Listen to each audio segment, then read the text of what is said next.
Hello there, and welcome to Physics with William, where science slows down, complicated ideas become a little easier to hold, and curiosity is allowed to take its time.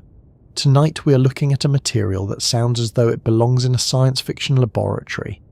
It is remarkably strong, almost impossibly thin, highly flexible, and able to carry heat and electricity with unusual efficiency. It is called graphene, and although the name may sound unfamiliar, the substance it comes from has probably been sitting in your home for years. You may have held it while writing a shopping list. You may have used it during a school examination. You may even have snapped it in frustration after pressing too hard on a piece of paper.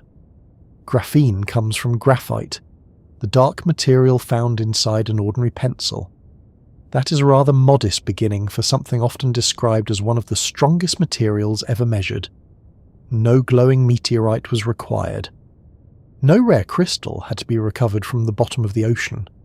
No scientist had to climb into a volcano wearing an alarming silver suit. The basic ingredient was already inside pencil cases, mechanical lubricants, batteries, and blocks of common carbon. The remarkable part was not discovering graphite. Humans had known about graphite for centuries. The remarkable part was learning that graphite could be separated into layers so thin that each one consisted of a single sheet of carbon atoms. That single sheet is graphene. It is difficult to picture how thin that really is. A sheet of ordinary paper feels thin between your fingers, but paper is enormously thick compared with graphene. A human hair also seems fine, especially when one of them lands in a cup of tea and becomes the only thing you can see. Yet even the narrowest human hair is still hundreds of thousands of times thicker than a single layer of graphene. Graphene is only one atom thick. There is no thinner version of the same material waiting underneath it. Remove another layer and you no longer have a thinner sheet of graphene. You have individual carbon atoms. That makes graphene a genuinely two-dimensional material. It has length and width, but its thickness is limited to the size of one atom. Of course, describing something as two-dimensional does not mean it is completely flat in the perfect mathematical sense. Real graphene can ripple, bend, wrinkle, and fold. It does not behave like an invisible drawing floating in space. It is a physical material. It can interact with light, carry electrical current, respond to pressure, and attach itself to other substances. But in terms of its atomic structure, it is as close to a flat sheet as matter can reasonably become. A material that thin might sound fragile. Most of the thin things we encounter are easy to damage. Tissue paper tears, soap bubbles burst, a dry leaf crumbles. The transparent film around food packaging somehow tears everywhere, except along the line where it is supposed to open. Graphene does not follow that familiar pattern. Its carbon atoms are connected in a tightly bonded arrangement that gives the sheet exceptional strength. If graphene could be made into a large perfect layer without defects, it could resist forces that would destroy many thicker materials. Researchers often compare its strength with steel, because steel is familiar and widely used. By weight, graphene can be far stronger than steel, while remaining much lighter. This does not mean that a single sheet of graphene could be used like a steel wall. Thinness still matters. A material can have extraordinary strength at the atomic level and still be difficult to handle in the real world. A tiny sheet may tear at a defect, wrinkle during manufacturing, or become damaged where it connects to another material. Graphene is not an enchanted shield. It does not make every object unbreakable merely by being nearby. Still, its measured strength is extraordinary. Imagine a thin, transparent sheet stretched across the top of a cup. If that sheet were made from ideal graphene and could be produced at the right scale, it would be extremely difficult to push through. The carbon bonds would spread the force across the surrounding structure, rather than allowing one part to fail immediately. The material would also flex before breaking, giving it a combination of stiffness and elasticity that is unusual. Scientists became excited about graphene not because it did one useful thing, but because it appeared to do several useful things at once. Strong materials are often heavy. Flexible materials are often weak. Good electrical conductors are not always transparent. Transparent materials are not always good at carrying heat. Graphene manages to combine many of these properties in one atomic layer. It is strong, light, flexible, nearly transparent, and highly conductive. That combination has encouraged researchers to imagine a long list of applications, including faster electronics, improved batteries, sensitive medical devices, stronger composite materials, water filtration systems, flexible screens, protective coatings, and lightweight parts for aircraft and spacecraft. Some of these ideas are realistic, some remain experimental. A few have been repeated so often that graphene occasionally sounds less like a material and more like a very ambitious job applicant. It can strengthen plastic, it can detect tiny molecules, it can help move heat, it can carry electricity, it can bend, it can stretch, it can filter water. At this point, one feels slightly rude asking whether it can also make a decent cup of tea. The excitement is understandable. New materials can change technology in ways that are difficult to predict at the beginning. Steel transformed buildings, ships, railways, and machines. Silicon became the foundation of modern electronics. Plastics altered manufacturing, medicine, transport, packaging, and almost every kitchen drawer in the world. Graphene might also lead to major changes, but its story is more complicated than the early headlines suggested. A material can perform beautifully in a laboratory and still be difficult to manufacture cheaply. A perfect sample only a few micrometers wide may show astonishing properties, while a large sheet produced in a factory may contain cracks, wrinkles, unwanted chemicals, or missing atoms. Joining graphene to another material can change its behavior. Stacking several layers together can make it act more like graphite. Even moving it from one surface to another can introduce damage. That difference between laboratory performance and practical production will be important throughout our discussion. Graphene is often introduced with dramatic claims. It has been called a wonder material, a miracle material, and the material that will change everything. Those descriptions are useful for attracting attention, but they can create the impression that graphene is ready to replace steel, silicon, plastic, glass, and possibly the contents of the average toolbox by next Tuesday.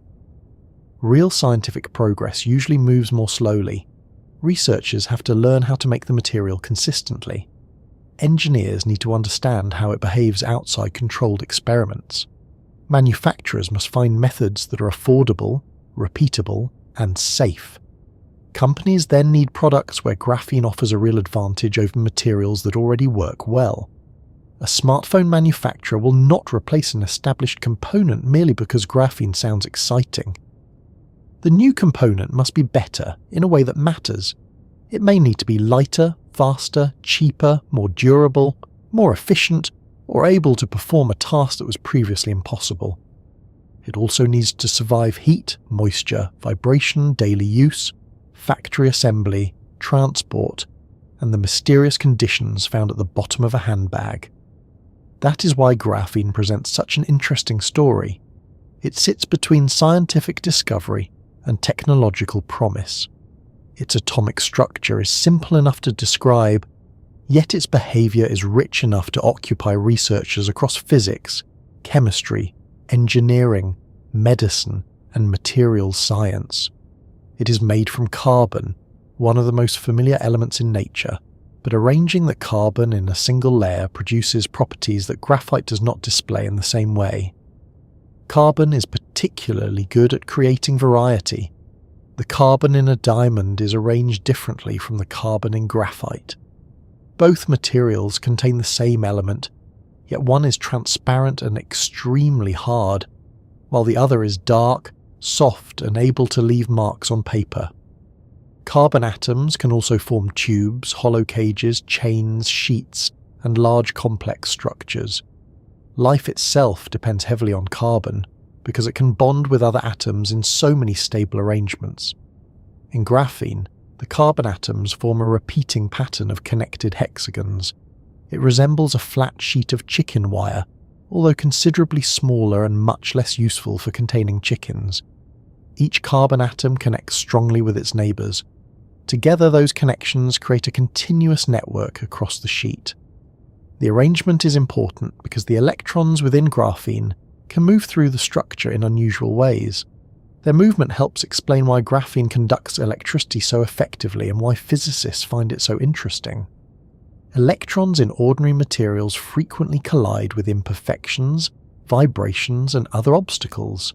In clean graphene, they can travel with surprisingly little resistance over small distances. This behaviour has led to hopes for faster electronic devices. Modern electronics rely heavily on silicon. Silicon has been extraordinarily successful, but engineers are always looking for materials that can make devices smaller, faster, cooler, or more efficient. Graphene carries electrical charge quickly, which initially made it seem like an obvious candidate for future computer components. There is, however, a difficulty. The same electrical behaviour that makes graphene an excellent conductor also makes it hard to switch off. A computer transistor needs to control current reliably. It must create a clear difference between an on-state and an off-state. Pure graphene does not naturally provide that difference in the same convenient way as silicon. Scientists have developed ways to alter graphene, shape it into narrow strips, combine it with other materials, stack it at carefully chosen angles, or introduce control changes into its structure. These methods can produce useful electronic behaviour, but they also add complexity. Graphene did not simply walk into the electronics industry, replace silicon, and ask where the staff kitchen was. Its value may instead come from specialised roles. It could be used in sensors that detect tiny changes in pressure, gases, chemicals, or biological molecules. Because every atom in graphene is exposed at the surface, the material is highly sensitive to its surroundings. A molecule landing on the sheet can change its electrical properties. Researchers can measure that change and use it as a signal. This sensitivity could help create medical tests that identify very small amounts of a substance. It could support environmental sensors that detect pollutants. It might also improve equipment used to monitor food, water, industrial gases, or disease markers. The same sensitivity can also be inconvenient. A material that responds to almost everything must be carefully controlled if you want it to respond to one specific thing. Dust, moisture, contamination, and unwanted chemicals can interfere with measurements. Graphene sensors therefore require thoughtful design rather than simple optimism. Its thermal properties are equally impressive. Graphene can carry heat rapidly through its surface. Heat management is a growing challenge in electronics, because smaller and more powerful devices can generate concentrated heat. Excessive heat reduces performance, wastes energy, and can damage components. Thin graphene-based layers may help spread heat away from sensitive areas. Again, the practical details matter. Heat must move from one material into the graphene, and then from the graphene into somewhere else. The boundaries between materials can slow that transfer. A sheet that conducts heat brilliantly on its own may perform less dramatically once it is glued, coated, folded, or trapped between other layers. This is a pattern we will encounter often. Graphene has exceptional intrinsic properties. That means the material itself can behave remarkably under ideal conditions. Applications depend on effective properties, meaning how well the entire device performs after manufacturing, assembly, contamination, contact with other materials, and repeated use. The gap between those two can be large. None of this makes graphene less interesting. In many ways, it makes the subject more interesting because it shows how science actually develops. Discovery is only the beginning. Understanding, production, engineering, testing, regulation, cost, and reliability all follow. Before we go any further, I would like to ask where you are listening from tonight. Perhaps you are watching from a busy city with lights still glowing through the window. Perhaps you are somewhere quieter, where the room has settled and the day is beginning to loosen its grip. You might be listening while working, resting, travelling, or trying to fall asleep without thinking too much about tomorrow. And while you are there, take a moment to look around. Is there a pencil nearby? Perhaps there is one in a drawer, a bag, a cup on a desk, or hidden beneath paperwork that was definitely going to be organised at some point. That simple object contains graphite, and graphite is made from many layers of graphene stacked together. Whenever a pencil moves across paper, small pieces of graphite break away and cling to the surface. Some of those pieces can be extremely thin. Long before graphene was isolated and studied directly, people may have been producing tiny graphene fragments every time they wrote a note, sketched a face, solved a problem, or drew a moustache on a photograph. The material was not invented in a laboratory.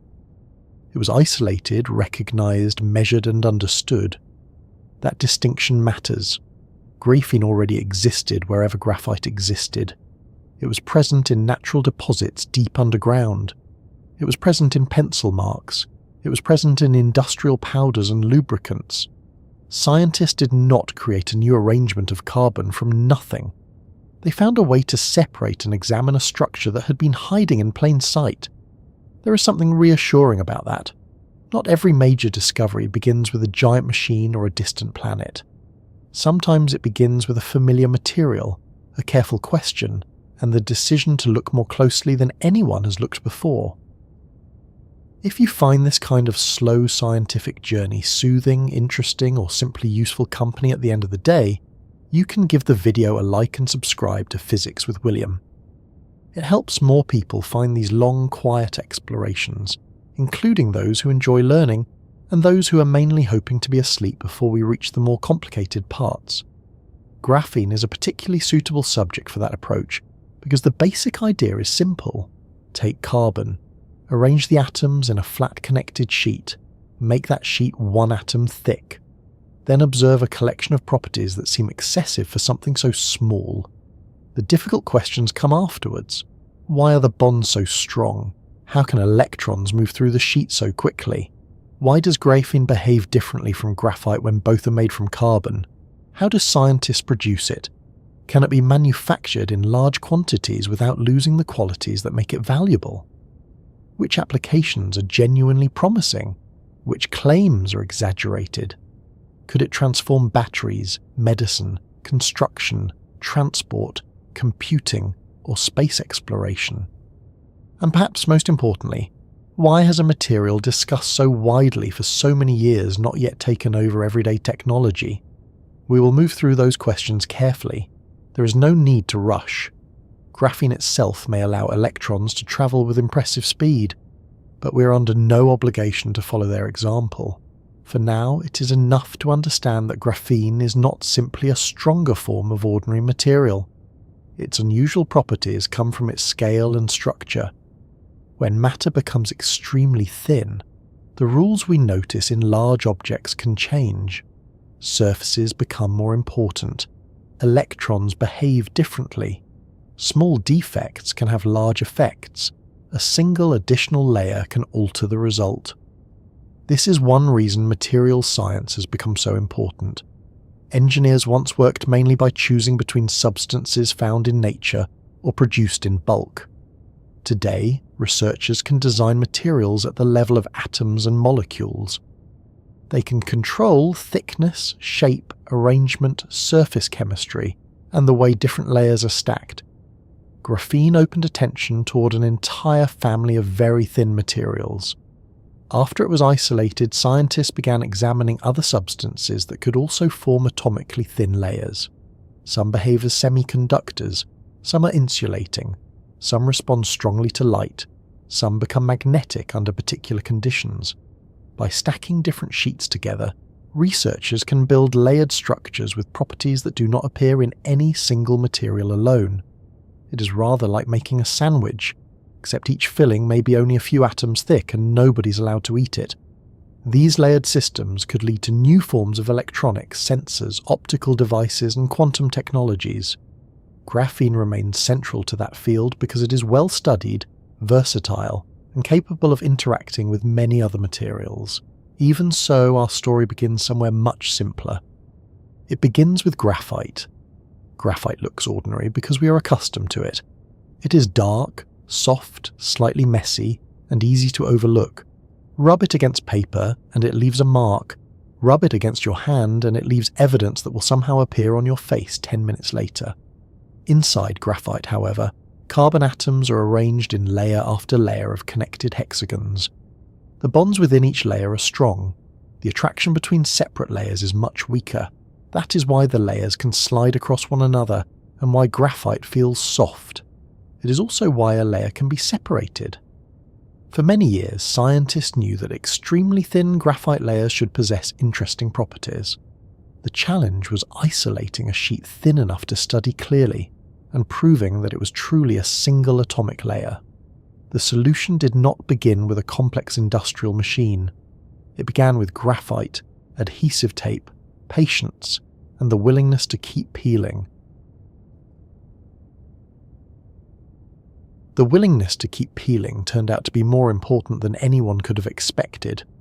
For a material that would later be discussed in connection with advanced electronics, medicine, aircraft, and space travel, graphene entered modern experimental physics through a method that looked almost too simple to take seriously. The starting material was graphite. This is the dark carbon material used in pencils, although the center of a pencil also contains clay and other ingredients that control how hard or soft the mark feels. When the pencil moves across paper, small fragments of graphite are rubbed away and left behind. The reason graphite can do this is found in its internal structure. Its carbon atoms are arranged in flat layers. The atoms within each layer are strongly connected, while the attraction between neighbouring layers is much weaker. The layers can therefore slide apart. That sliding is what gives graphite its familiar softness. It is also why graphite has been used as a dry lubricant. The layers move across one another without needing oil, which can be useful in machinery where a liquid lubricant would be inconvenient. The same behaviour allows a pencil to leave a grey line instead of scraping a trench through the page. The paper pulls away tiny stacks of carbon layers, and those stacks remain trapped among the fibres. Some of the fragments in a pencil mark can be extremely thin. It is possible that people produced isolated pieces of graphene long before anyone knew how to identify them. A student filling a notebook, an architect sketching a building, or someone writing a reminder to buy milk may all have placed very thin carbon flakes onto paper. The material could be present, but presence alone is not enough for a scientific discovery. Researchers needed to isolate it deliberately, find it among the surrounding debris, confirm its thickness, connect it to measuring equipment, and show that it behaved as a distinct material. That was the difficult part. Scientists had understood the layered structure of graphite for many years. They could describe a single carbon layer in theory, and physicists had calculated aspects of how electrons should behave within such a layer decades before the successful experiments. The theoretical object had a name and a place in scientific discussions, but an isolated sheet that could be measured directly remained elusive. There were good reasons for caution. A sheet only one atom thick seemed as though it should be unstable. Ordinary crystals have atoms extending in 3 dimensions. They form solid blocks, grains, plates, or other structures with measurable thickness. A single atomic layer appeared too exposed and too delicate to survive on its own under normal laboratory conditions. Even if it could exist briefly, many researchers doubted that anyone could prepare a piece large and clean enough for electrical measurements. The problem was not simply making graphite thinner. Scientists could produce thin carbon films, but a film containing dozens or hundreds of layers was still graphite. The goal was to reach the final layer, then recognize it without destroying it. That is rather like removing sheets from a book until only one page remains, except the page is nearly invisible, smaller than a grain of dust and cannot be picked up with your fingers. At the University of Manchester, Andrei Geim and Konstantin Novoselov approached this problem with a style of research that allowed room for informal experiments. Geim encouraged work on ideas that were not always part of the main laboratory program. These sessions became known for being playful, but they were not careless. The researchers brought experience, equipment, and a strong understanding of condensed matter physics to questions that might initially seem unusual. This mattered because scientific institutions can sometimes reward caution. Laboratory time is expensive, equipment is valuable, researchers have deadlines, funding requirements, papers to finish, and students to supervise.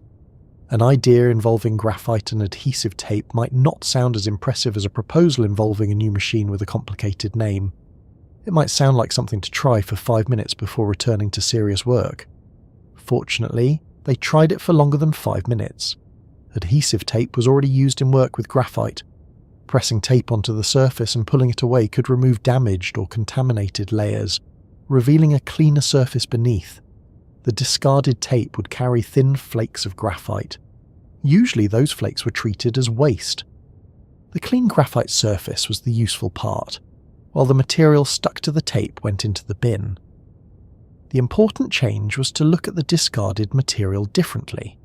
Instead of treating the flakes on the tape as rubbish, the researchers considered whether repeated peeling could make them progressively thinner. A graphite flake was placed on adhesive tape. The tape was folded or pressed so that the flake contacted another sticky surface.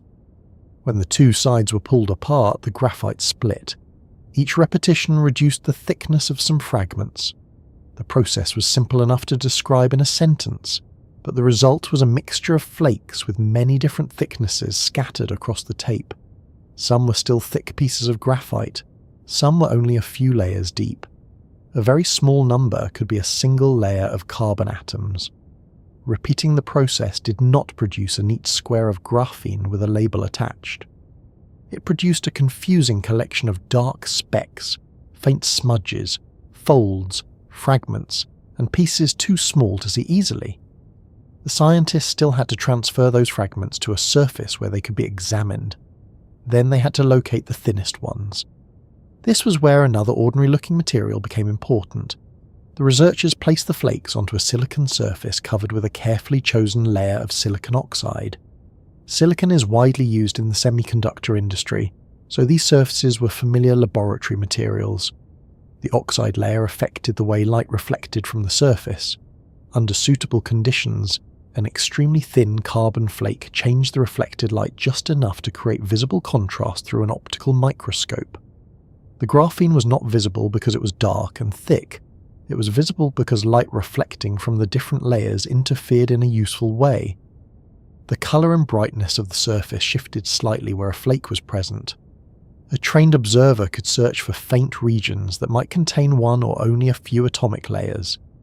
This step was crucial. Producing tiny fragments is not very helpful if they cannot be found. The correct surface turned an almost invisible object into something that could be located with equipment already available in many laboratories. Graphene did not suddenly become large or obvious. The experimental arrangement made its small optical effect readable. Imagine dropping a clear contact lens onto a patterned carpet. The lens is there, but finding it may take longer than you would like, especially if you are hoping to go to bed. Place the same lens on a dark table, and its edges become easier to see. The object has not changed. The background has made the difference. Graphene required a particularly helpful background.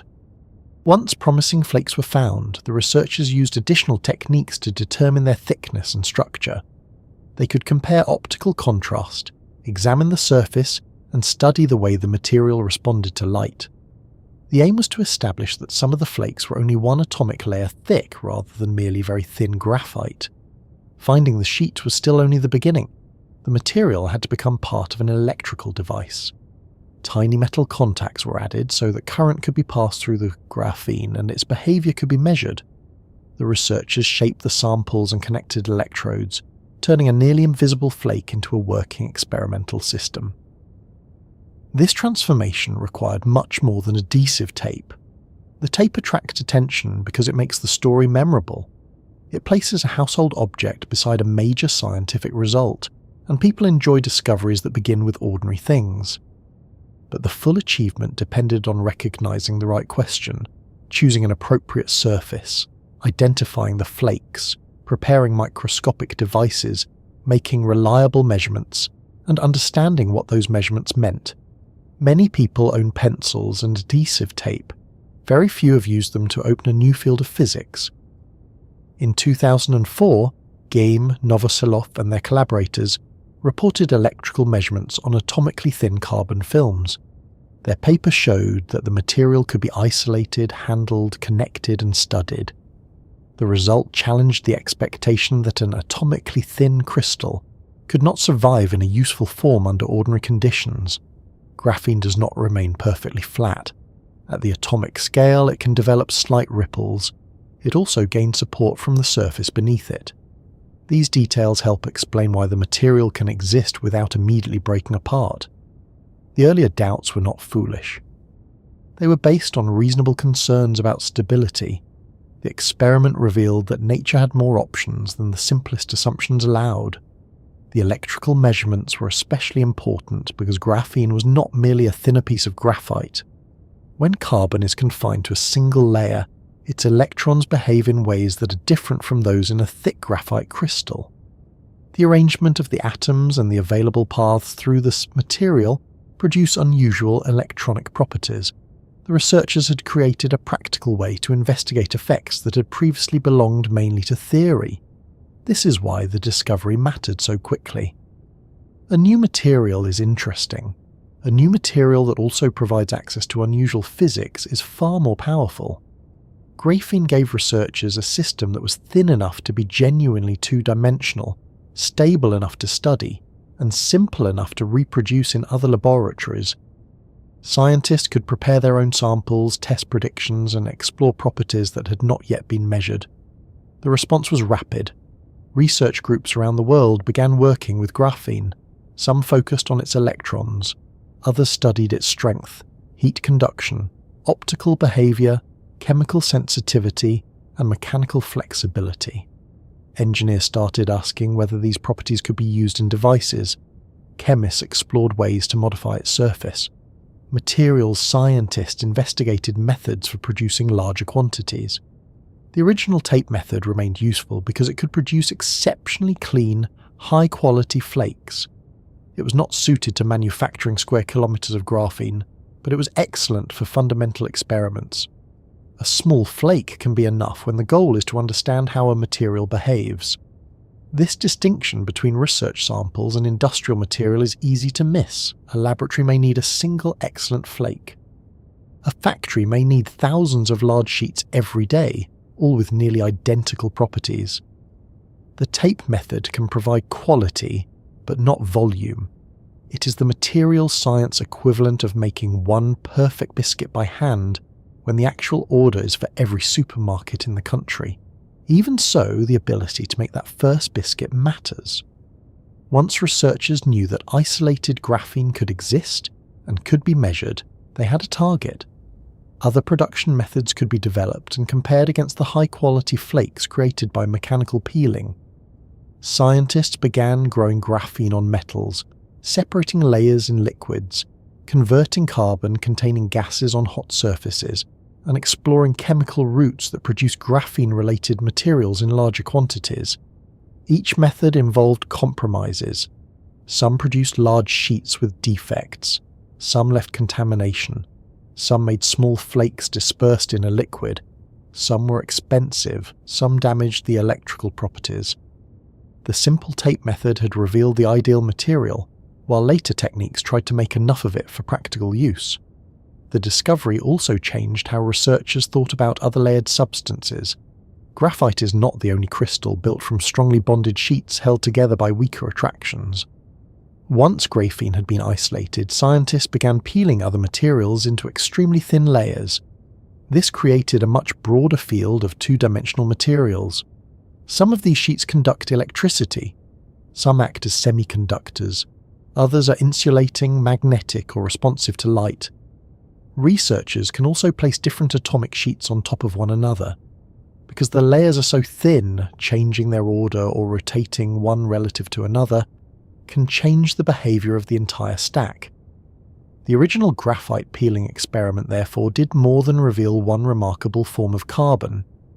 It provided a practical way of thinking about materials as layers that could be separated, studied, and recombined. 6 years after the first major report, Andrei Geim and Konstantin Novoselov received the Nobel Prize in Physics for their groundbreaking experiments on graphene. 6 years is a short interval between publication and a Nobel Prize. The speed of the recognition reflected how strongly the work had affected physics and material science. The award sometimes gives the story a misleading sense of inevitability. It is easy to look backwards and imagine that everyone immediately understood what had happened. In reality, new findings have to survive questions, repetition, criticism, and further testing. Other laboratories need to reproduce the results. Measurements must become more precise. Early interpretations may need adjustment. Possible applications can receive more attention than practical limitations. Graphene passed the essential tests. It was real, reproducible, scientifically rich, and capable of supporting an expanding field of research. The pencil connection helped carry the story beyond laboratories. People who had never heard of atomically thin crystals could understand that graphite was made of layers. They could picture tape pulling those layers apart. A discovery involving familiar materials felt accessible, even when the physics behind it was not. There is also a useful lesson in the pencil mark itself. When you look at a line drawn with graphite, it appears continuous. Under magnification, it is a collection of fragments spread across the uneven surface of the paper. Those fragments vary in shape and thickness. Most are not graphene, but the mark demonstrates the basic process. Friction separates carbon layers and leaves them behind. The difference between an ordinary pencil mark and a successful graphene experiment is control. The researchers chose suitable graphite. They repeated the separation deliberately. They transferred the flakes to a carefully prepared surface. They searched for the thinnest regions. They confirmed what they had found. They attached contacts and measured electrical behavior. Each stage removed uncertainty. Science often advances this way. A familiar effect becomes a controlled procedure. A casual observation becomes a measurement. Something that happens everywhere becomes useful once someone learns how to isolate the important part. The adhesive tape also serves as a reminder that advanced research does not always require advanced tools at every stage. Modern laboratories contain instruments capable of imaging atoms, measuring tiny currents, controlling temperature, and building structures much smaller than a human hair. Yet the first physical step can still involve an object found in a stationary cupboard. That does not make the discovery accidental. Chance may place a useful clue in front of someone, but recognizing the clue requires preparation. The graphite on discarded tape had been seen before. The layered structure of graphite was already known. The theoretical properties of a single sheet had been discussed. The achievement came from combining those pieces into an experiment that worked. Geim and Novoselov were also willing to test an approach that could have failed quietly. Most exploratory experiments do fail, or produce results that are interesting but not revolutionary.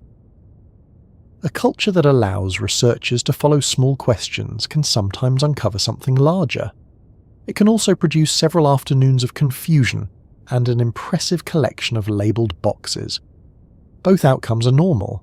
The graphene experiment succeeded because simplicity was paired with persistence. The graphite was peeled repeatedly. The flakes were transferred. The surface was searched. The thickness was checked. Electrical contacts were added and the resulting device was measured. None of these tasks sounds dramatic on its own. Together they made it possible to study a form of matter that many scientists had not expected to handle directly. The result changed the status of graphene. It was no longer only a theoretical layer inside graphite. It became an experimental material that could be placed on a surface, wired into a device, bent, tested, modified, and eventually combined with other substances. That transition from idea to object is one of the most important moments in science. Once a material can be handled, researchers begin asking practical questions. How clean is it? How large can it become? What happens when it's heated? How does it react with air? What occurs at an edge? What does a missing atom do? How does the surface beneath it change its behavior? Can several layers be stacked without losing the desired properties? Every answer creates another set of questions. The early graphene flakes were small, but they were large enough for electrons to move through them and for instruments to record the result. They showed that a single atomic sheet could remain coherent across distances enormous compared with the atoms themselves. They also revealed that the arrangement of carbon bonds gave the material unusual stability. This brings us back to the apparent contradiction introduced earlier. A substance only one atom thick should seem easy to tear. Graphene is certainly delicate when handled as a microscopic flake, and defects can weaken it. Yet the bonds connecting its carbon atoms are among the strongest available in ordinary materials. Thinness does not mean weak bonding. It means there is almost no material beyond the bonded sheet itself. The tape experiment uncovered a surface with no hidden interior. Nearly every atom belonged to the outside. There was no thick bulk beneath it, no protected center, and no stack of layers to disguise the behavior of the single sheet. That is why the next question became unavoidable. If one layer of carbon could survive on its own, just how much force could that layer withstand before its tightly connected atoms finally separated? The question sounds simple. How much force can a sheet of graphene withstand before it breaks? The answer is impressive, but understanding it requires us to be careful about what the word strong actually means. In ordinary conversation, strength is a broad idea. A strong bridge carries heavy traffic. A strong rope holds a large weight. A strong suitcase survives the baggage carousel, which is perhaps the most demanding materials laboratory available to the general public. In science and engineering, strength has several more precise meanings. A material can resist being pulled apart. It can resist bending. It can resist scratching. It can absorb an impact. It can stop a crack from spreading. These abilities are related, but they are not the same. Glass is hard, but it can shatter.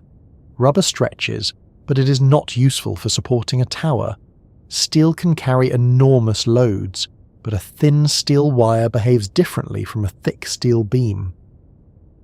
When graphene is described as stronger than steel, the comparison usually refers to the amount of pulling stress the material can endure relative to its size and weight.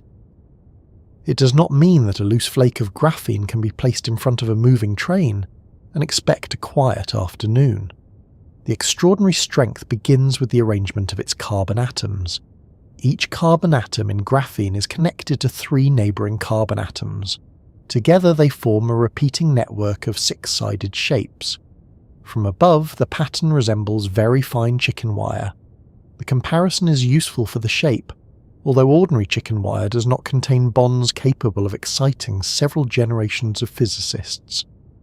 The connections between the carbon atoms are extremely strong. Carbon is able to form stable bonds because of the way its electrons are arranged. In graphene, the atoms share electrons with their neighbours, creating a tightly linked framework across the sheet. Pull on one part of this framework and the force does not remain at a single atom. It spreads through the surrounding bonds. This sharing of force is one reason the material can resist stretching so well. There is no soft layer between the atoms and no loose filler holding the structure together. The sheet is the bonded network. Almost every part contributes directly to carrying the load. Graphite contains these same strong layers, but the layers are stacked. The attraction between one layer and the next is much weaker than the bonding inside each layer. That is why graphite can slide and leave a pencil mark, even though an individual graphene sheet is so strong. The pencil does not normally tear through the carbon network. It separates stacks from one another and rubs them onto the paper. This distinction explains an apparent contradiction. Graphite feels soft. Graphene is extremely strong.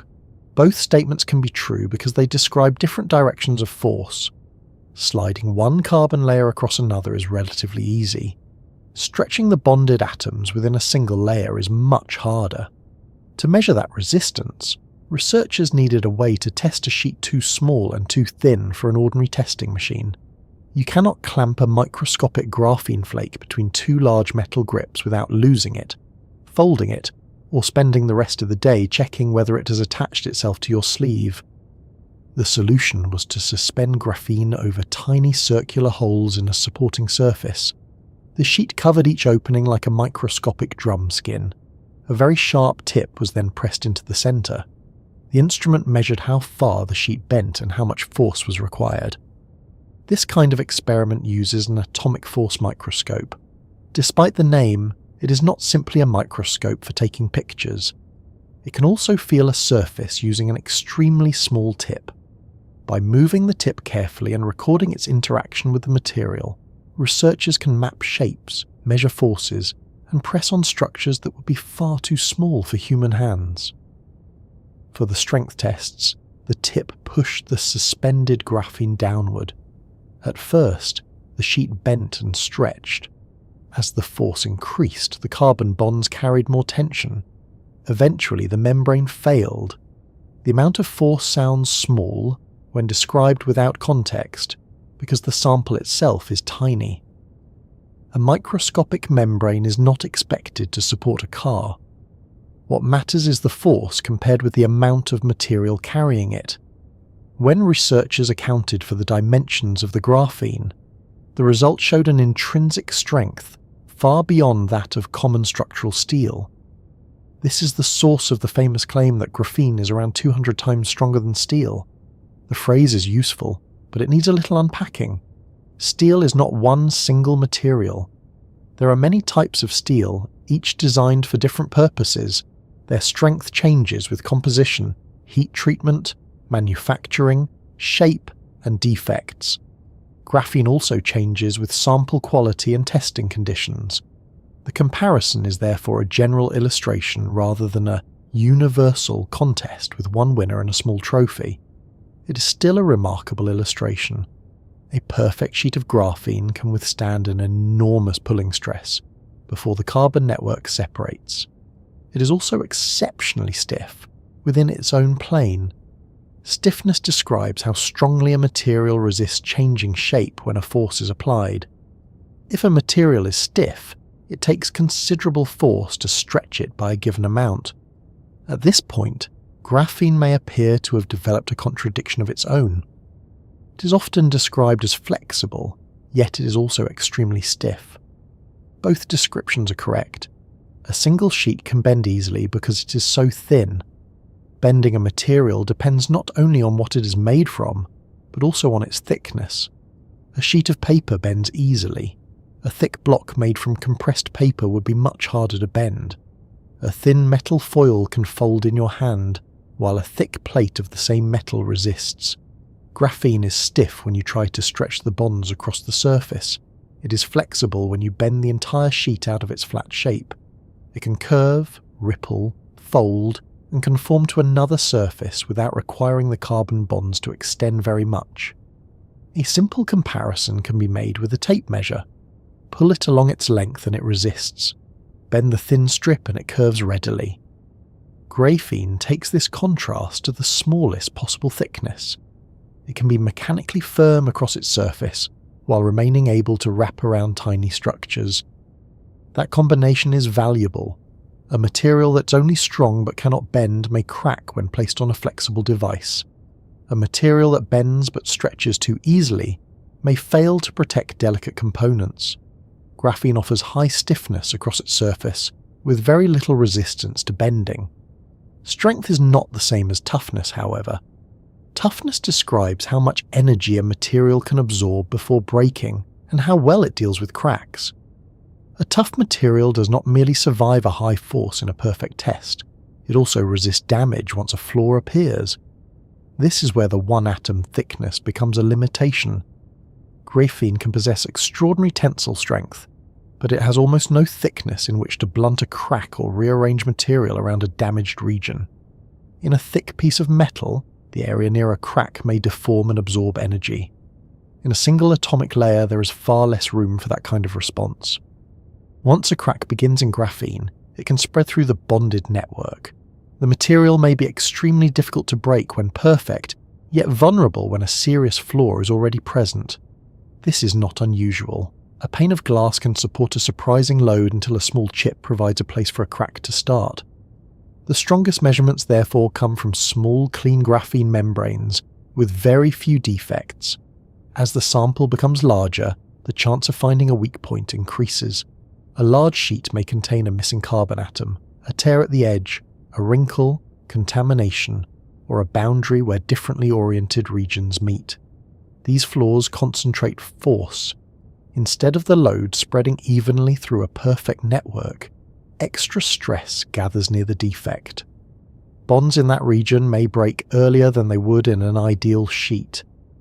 Imagine a line of people holding hands and pulling evenly. If everyone remains connected, the load can be shared. Remove one person, and the people beside the gap must carry the disruption. The comparison is not exact, and the carbon atoms are considerably less likely to complain, but the basic idea is useful. A missing atom creates a vacancy. Several missing atoms can form a larger whole. Changes in the usual six-sided pattern can also appear. When graphene is grown across a surface, separate regions may begin in different places and expand until they meet. The boundary between them is called a grain boundary.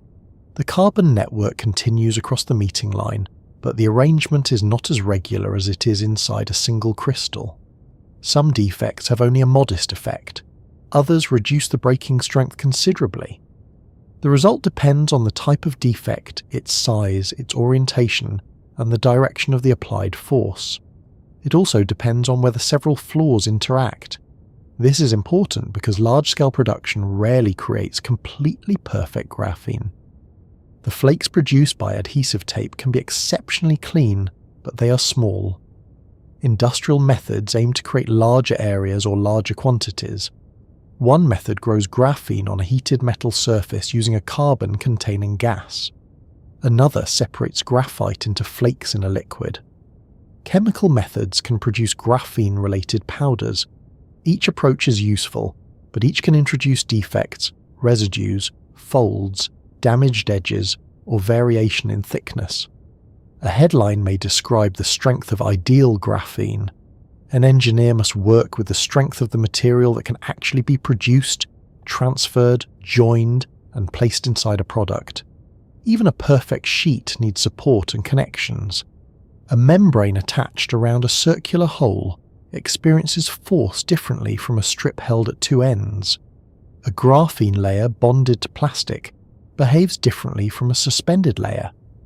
If the connection between graphene and the surrounding material is weak, the sheet may slide out before its carbon bonds are fully used. This is one of the central problems in making composites. A composite combines different materials so that their useful properties can work together. Concrete contains cement and aggregate. Fiberglass combines glass fibers with resin. Carbon fiber composites place strong carbon fibers inside a polymer. The surrounding material holds the structure in shape and transfers force into the reinforcing component. Graphene can be added to polymers, rubber, cement, metals, and other materials. Because it is light and has a large surface area, a relatively small amount may influence the behavior of the mixture. The graphene flakes can help carry stress, slow the movement of cracks, or improve resistance to wear, but the flakes must be distributed properly. If they clump together, much of their surface becomes unavailable. A clump can even act as a defect. If the surrounding material does not grip the graphene well, force will not transfer into the sheet. The graphene may slip instead of reinforcing the product. If the flakes are too small, damaged, or badly oriented, their contribution may be limited. Adding graphene to a material is therefore not like adding a spoonful of strength. The size of the flakes matters. Their thickness matters. Their chemistry matters. The way they are mixed matters. Their position and alignment matter. The connection between the flakes and the surrounding material matters. Manufacturing conditions can alter all of these. This is why two products described as graphene enhanced may perform very differently. The label tells you that a graphene-related ingredient is present. It does not tell you how much was added, what quality it had, or whether the design uses it effectively. In some products, graphene can improve durability without carrying the entire load. It may strengthen rubber, reduce wear, or help a coating resist cracking. In others, It may be used alongside fibres that provide most of the structural support. The best role is not always to replace an existing material. Sometimes graphene works better as a small addition that changes the behaviour of a larger system. Its low weight makes this attractive in transport. Aircraft, spacecraft, cars and bicycles all benefit when mass can be reduced without sacrificing performance. A lighter structure may require less energy to move. A composite that achieves the same function with less material can offer practical advantages. There is a large distance, however, between strengthening a polymer sample in a laboratory and building an entire aircraft from graphene. Producing large, flawless sheets is difficult. Joining them is difficult. Inspecting them is difficult. Repairing damage may be difficult. Cost and consistency must compete with materials that industries already understand extremely well. Steel may be heavier, but it is available in enormous quantities. It can be cut, welded, shaped, inspected, and repaired using established methods. Engineers have centuries of experience with metals and detailed standards for how they behave. Graphene arrives with spectacular properties and a much shorter instruction manual. The famous steel comparison can also hide the importance of total thickness. Suppose a sheet of graphene and a steel cable are both asked to hold a weight. The cable contains a vast amount of material compared with the atomic sheet. Even though graphene has greater intrinsic strength, the cable may carry far more total load because it has a much larger cross-section. To build a graphene rope, many sheets or fibres would need to work together. Stacking ordinary graphene layers simply moves the material back toward graphite, where layers can slide. Researchers would need to arrange and connect the sheets so that force transfers efficiently without losing the advantages of the individual layer. Nature faces a similar challenge whenever strong microscopic structures must become useful at a larger scale. Individual biological fibres may have excellent properties, but tissues depend on organisation across many levels. The performance of the whole object comes from both the material and the way it is assembled. Graphene is not exempt from this rule. Another common misunderstanding concerns puncture resistance. The nano-indentation experiments show that tiny suspended membranes can withstand impressive pressure from a sharp tip before breaking. This has inspired comparisons involving an elephant balanced on a pencil. Such images help communicate scale, but they depend on imaginary sheets that are large, perfect, supported correctly, and loaded in a carefully controlled way. A real sheet large enough to see would almost certainly contain defects. Holding it at the edges could introduce tears, dust particles could damage it, a sharp object might start a crack. The material would also need a frame capable of transferring the force. Graphene is not magical armour. It is a material whose carbon bonds perform exceptionally well under tension. That more careful statement is less dramatic, but it is more useful. It tells engineers what the material can offer and what problems remain. The phrase "strongest material in the universe" should be treated in the same way. It is a memorable description, not a complete scientific ranking. Strength depends on how a material is tested. Materials can be strongest in tension, compression, impact, hardness, or resistance to cracks. Extreme forms of matter may also exist in environments that cannot be recreated as ordinary engineering materials. Graphene is more accurately described as one of the strongest materials ever measured under tension, especially when judged relative to its thickness and weight. That achievement is extraordinary without needing to make it invincible. Its strength also reveals something important about scale. The objects around us usually fail because of cracks, pores, scratches, weak boundaries, and manufacturing imperfections. At the atomic scale, a nearly perfect graphene sheet removes many of those larger flaws. Researchers can observe the strength of the chemical bonds more directly than they can in a block of ordinary material. This is sometimes called intrinsic strength. It is the strength associated with the bonding of a nearly perfect structure, rather than the lower strength caused by cracks and defects in a large object. Most bulk materials never reach their intrinsic strength. A steel component contains grains, boundaries, inclusions, and surface scratches. Its practical strength is shaped by those features. Graphene gives scientists a rare opportunity to work close to the ideal limit, at least in very small samples. That does not make defects merely a nuisance. They can also be useful. A carefully placed hole can turn graphene into a filter. Changes in the atomic structure can alter its electrical behavior. Chemical groups attached to the surface can help it bond with a polymer or interact with a biological molecule. The same modifications that reduce perfect mechanical performance may create a new function. Materials design is often a trade between properties. A perfectly clean sheet may carry electrical charge very well, but attach poorly to another substance. Adding chemical groups may improve the connection while reducing conductivity. Creating pores may weaken the sheet, but allow selected particles to pass through. Increasing flexibility in one part of a device may reduce stiffness somewhere else. The goal is rarely to preserve every record-breaking property at once. It is to keep enough of the useful property for a particular job. For a pressure sensor, the graphene membrane must flex predictably and survive repeated movement. For a composite, flakes must transfer load and remain dispersed. For a protective coating, the layer must cover the surface without large gaps. For a flexible electronic device, it must bend many times while continuing to conduct electricity.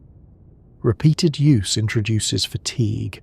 A material may survive one large force but slowly develop damage after many smaller cycles. Wrinkles may move, edges may tear, connections may loosen. Environmental exposure can change the surface. These practical questions determine whether a laboratory result becomes a reliable product. Researchers study graphene under stretching, bending, vibration, pressure, heat, and contact with other materials. They examine how cracks begin and how quickly they travel. They test membranes with different sizes and shapes. They compare perfect crystals with sheets containing grain boundaries. The purpose is not to prove once again that graphene is strong. It is to learn when that strength remains available. There is another reason the mechanical behavior matters. Graphene is so thin that even tiny forces can cause measurable movement. A suspended sheet can act like a very small drum. Pressure, sound, heat, or the attachment of a molecule may change the way it vibrates. Those changes can be detected. The same qualities that make graphene strong also allow it to become sensitive. A thick object may barely respond when a single molecule lands on it. A one-atom thick membrane has no deep interior to ignore what happens at the surface. Everything happens at the surface. Mechanical and electrical effects become closely linked. Pressing, stretching, or bending graphene can alter how its electrons move. Attaching a molecule can change both its mass and its electrical environment. A crack affects not only strength, but also the paths available for electrical current. This is where the story begins to move beyond mechanical records. The carbon bonds hold the sheet together, but some of the electrons in graphene are not confined to one bond in the usual way. They can move across the connected lattice, responding to the arrangement of atoms, the presence of defects, and the electrical conditions around the sheet.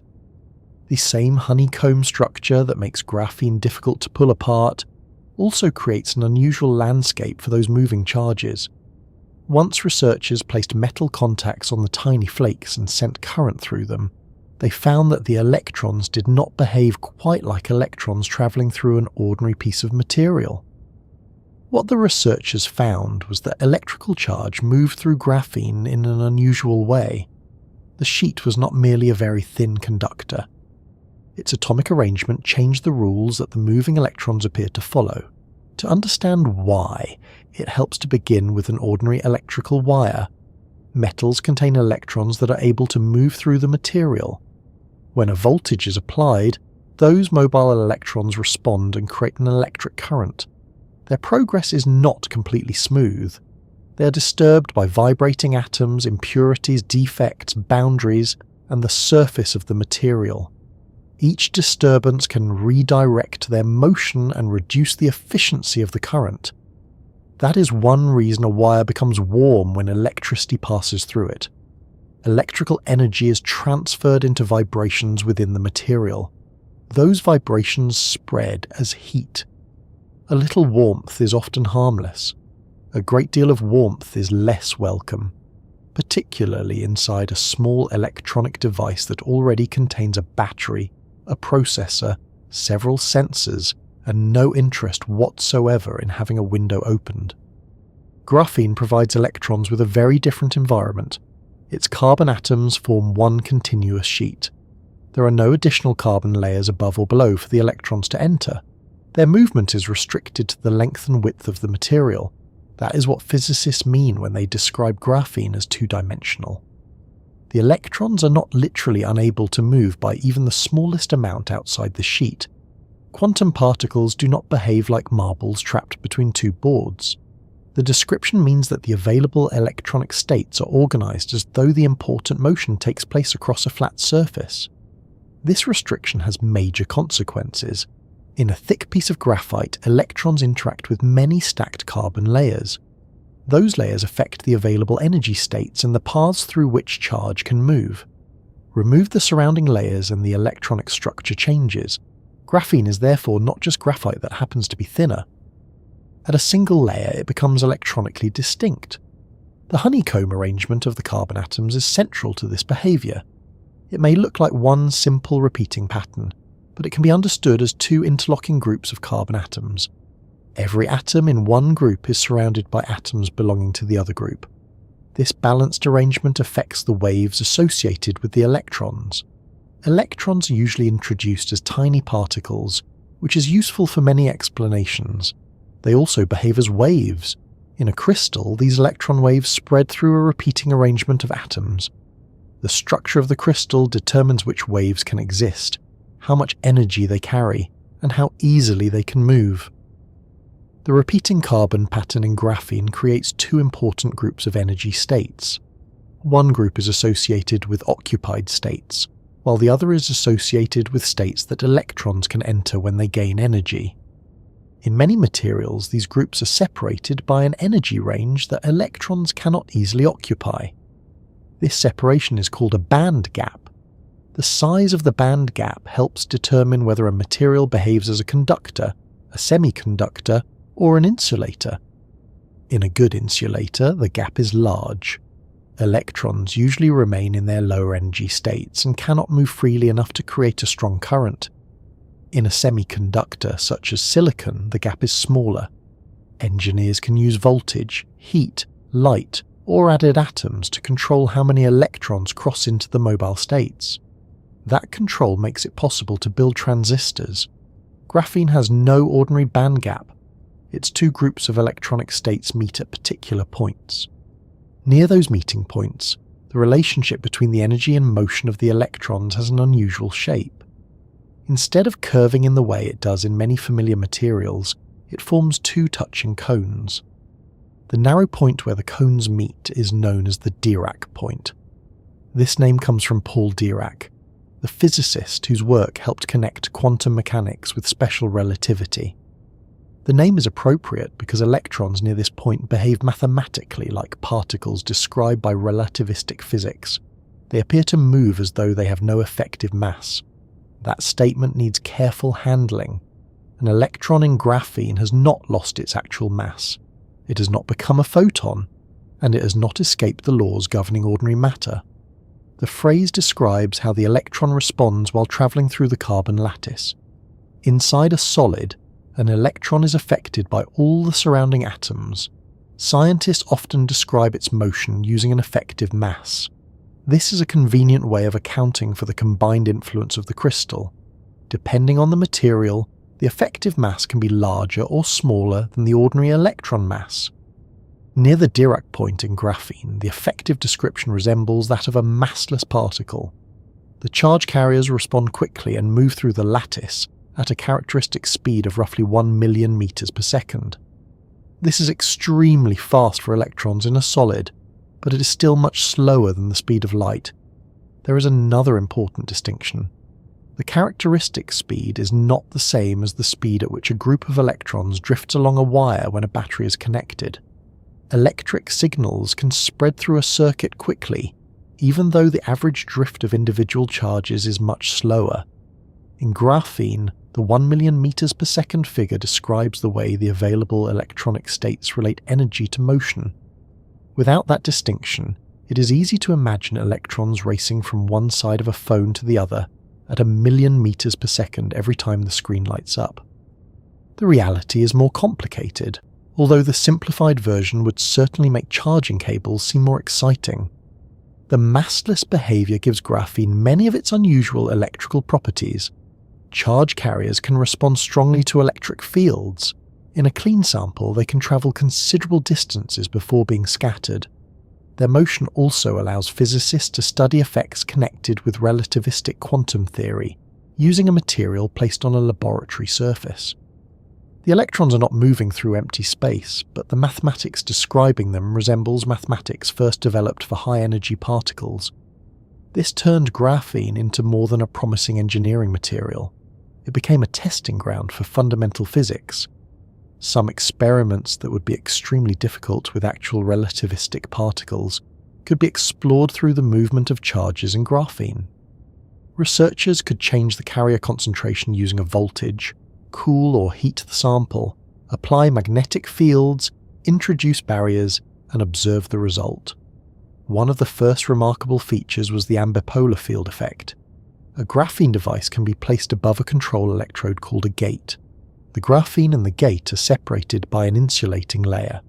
Applying voltage to the gate changes the electrical environment of the graphene without requiring current to flow directly from the gate into the sheet. The gate can attract or repel charge carriers. With one direction of gate voltage, the current is carried mainly by electrons. Reverse the voltage and the material can conduct through what physicists call holes. A hole is not a physical opening in the graphene. It is the absence of an electron in a collection of otherwise occupied states. That missing electron can behave as though a positive charge is moving through the material. Picture a row of seats in a theatre. Every seat is occupied except one. If the person beside the empty seat moves into it, a new empty seat appears where that person had been sitting. Another person can move into the new gap, and the process continues. The audience members move in one direction, but the empty seat appears to travel in the other. A hole in a material behaves in a similar way. It provides a useful description of how a missing negative charge moves through the electronic system. Graphene allows researchers to change smoothly between electron conduction and hole conduction by adjusting the gate voltage. Near the Dirac point, the number of available charge carriers becomes very low. Move the voltage to one side and electrons dominate. Move it to the other and holes dominate. This degree of control was one reason early researchers considered graphene for transistors. A transistor uses a small electrical input to control a larger current. Modern computer processors contain enormous numbers of them. Each transistor needs to switch between states that can represent information and control operations. Graphene responds well to a gate voltage, and its charge carriers can move quickly. Those qualities sound ideal. A fast-moving carrier could allow a transistor to respond rapidly, which might support high-frequency electronics. The difficulty is that pure graphene does not switch off cleanly. Because its energy bands touch, there is usually some path for current to continue flowing. Even when the gate brings the material close to the Dirac point, the conductivity does not fall to a true insulating state. Small variations in charge across the surface can leave regions containing electrons and neighbouring regions containing holes. Current finds a way through this uneven landscape. For a digital transistor, the difference between on and off must be large and dependable. A device that is meant to be off but continues to leak current wastes energy and makes it harder to distinguish one logical state from another. Silicon is less spectacular in some measurements, but it has a useful band gap. Engineers can create a very low conductivity state and then switch the current on when needed. That ability has supported decades of successful transistor design. Graphene arrived with excellent speed and an inconvenient refusal to stop. Researchers have tried several ways to create a band gap. One approach is to cut graphene into extremely narrow strips called nanoribbons. When the strip becomes narrow enough, the confinement of the electrons changes the available energy states. The edges of the ribbon also become important. A band gap can appear, but narrowing the material introduces new problems. The edges may be rough at the atomic scale. A missing atom or an irregular line can scatter electrons. The process that creates the gap may therefore reduce the mobility that made graphene attractive in the first place. Another approach uses 2 layers of graphene.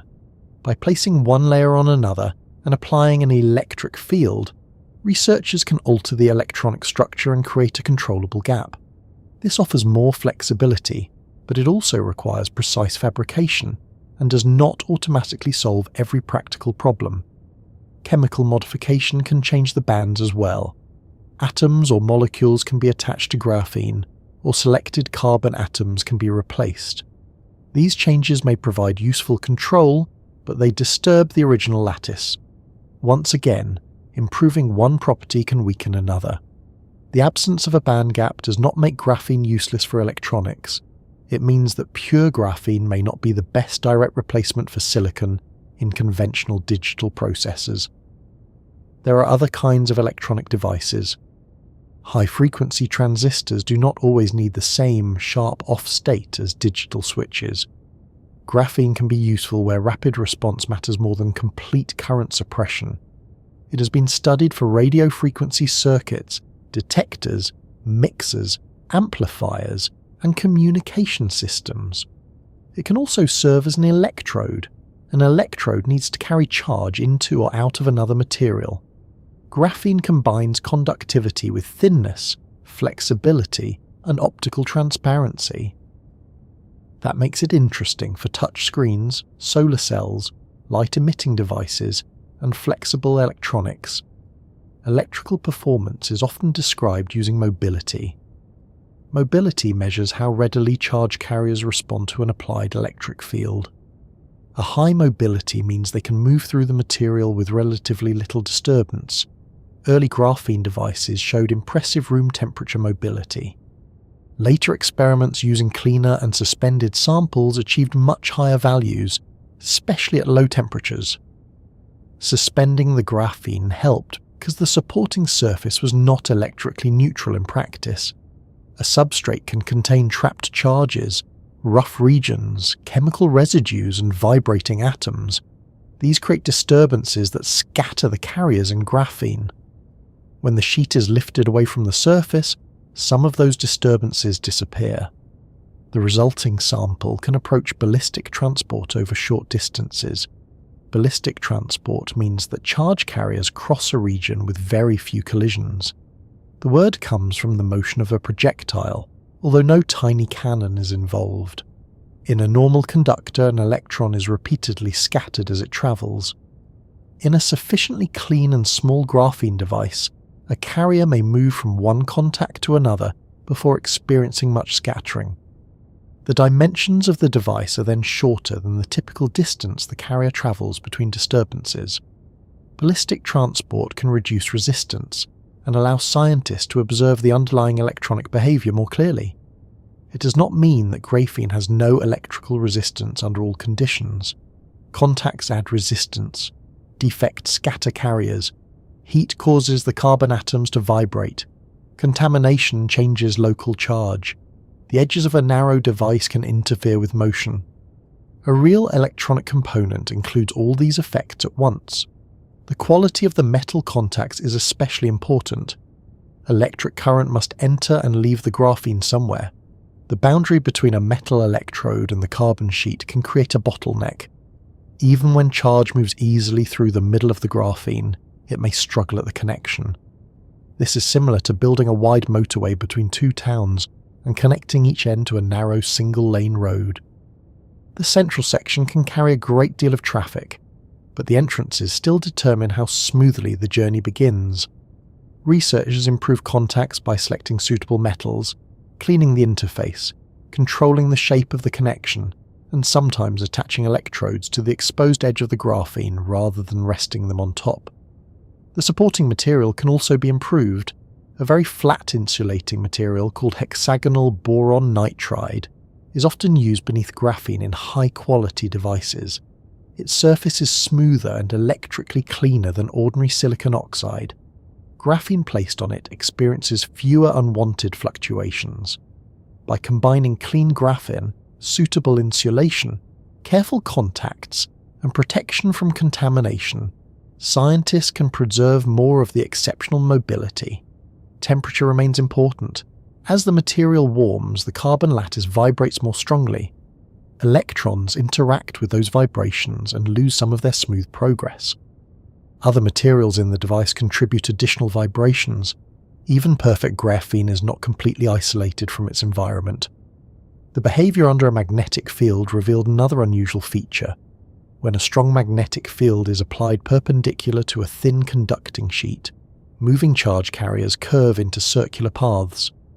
At low temperatures and suitable conditions, the allowed electronic motion becomes divided into separate energy levels. The electrical resistance then changes in distinct steps rather than smoothly. This is known as the quantum Hall effect. Graphene displays a special version of it because of the structure of its electronic states. The pattern of the steps differs from that seen in ordinary two-dimensional electron systems. Those measurements provided strong evidence that the charge carriers were behaving like massless Dirac particles. The effect in graphene is also unusually robust. Researchers have observed it at room temperature under strong magnetic fields. Quantum effects that survive at room temperature are valuable because thermal motion normally hides delicate behavior. This does not mean that every graphene device shows obvious quantum effects while sitting on a desk. The sample must still be clean, the magnetic field must be strong, and the experiment must be designed carefully. Room temperature does not remove the other requirements. It simply means the effect can survive far more heat than was expected in many earlier systems. Graphene also produces an unusual response when electrons encounter an electrical barrier. In ordinary thinking, a higher or wider barrier should make it harder for a particle to pass. Quantum mechanics already allows particles to tunnel through barriers, but the probability usually decreases as the barrier becomes more difficult. The Dirac light carriers in graphene can behave differently. Under the right conditions, an electron approaching a barrier directly can pass through with very high probability. This is related to a phenomenon called Klein tunneling. The effect is fascinating for fundamental physics, but it creates another challenge for transistor design.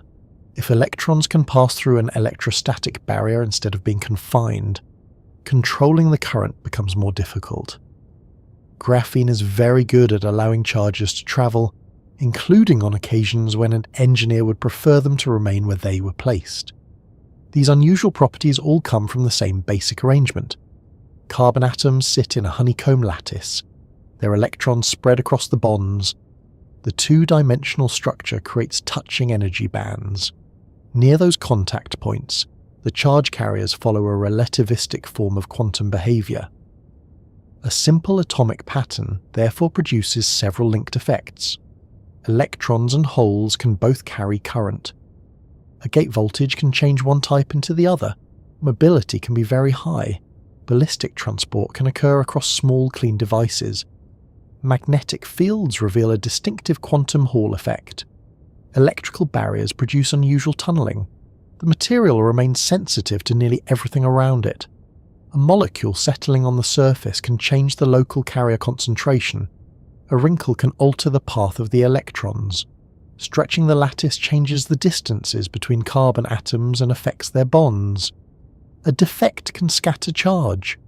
The supporting surface can produce patches of different electrical behavior. This sensitivity is a problem when the goal is to build a perfectly stable conductor. It becomes an advantage when the goal is to detect something. A graphene sensor can respond to gases, chemicals, pressure, light, heat, or biological molecules. Because the sheet has no hidden bulk, every carbon atom is close to the surrounding environment. There is no thick interior that remains unaware of what has landed on the surface. Detecting a change is only the first challenge. A useful sensor must also identify what caused it. Water, oxygen, dust, and unwanted chemicals can all affect graphene. Researchers attach selected molecules to the surface so that the sensor responds more strongly to a particular target. The result is a controlled version of graphene sensitivity. One molecule recognizes the target while the carbon sheet carries the electrical signal. Movement can create a signal as well. bending or stretching graphene changes its electrical resistance. A membrane that flexes under pressure can therefore act as a pressure sensor. A strip attached to skin might detect motion, breathing, or a pulse.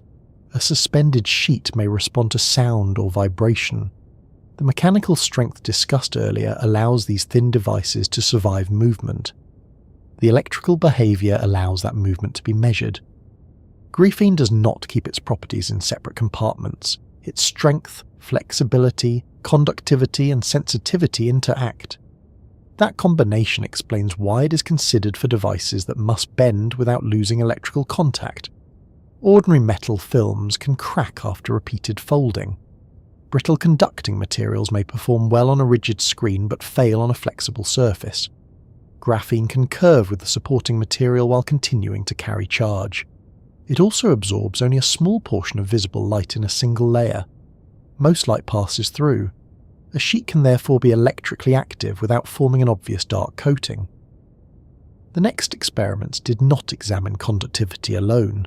They asked what happens when a nearly invisible conductor is stretched, folded, heated, illuminated, and placed on surfaces that are expected to move. Movement is where graphene begins to separate itself from many familiar conductors. A metal wire can bend, but only if it has enough thickness to avoid snapping and enough space to curve. A transparent conducting coating can carry electricity across a screen, but many traditional coatings are brittle. Bend them too far and microscopic cracks form. Repeat the movement often enough, and those cracks spread until the current can no longer cross the surface.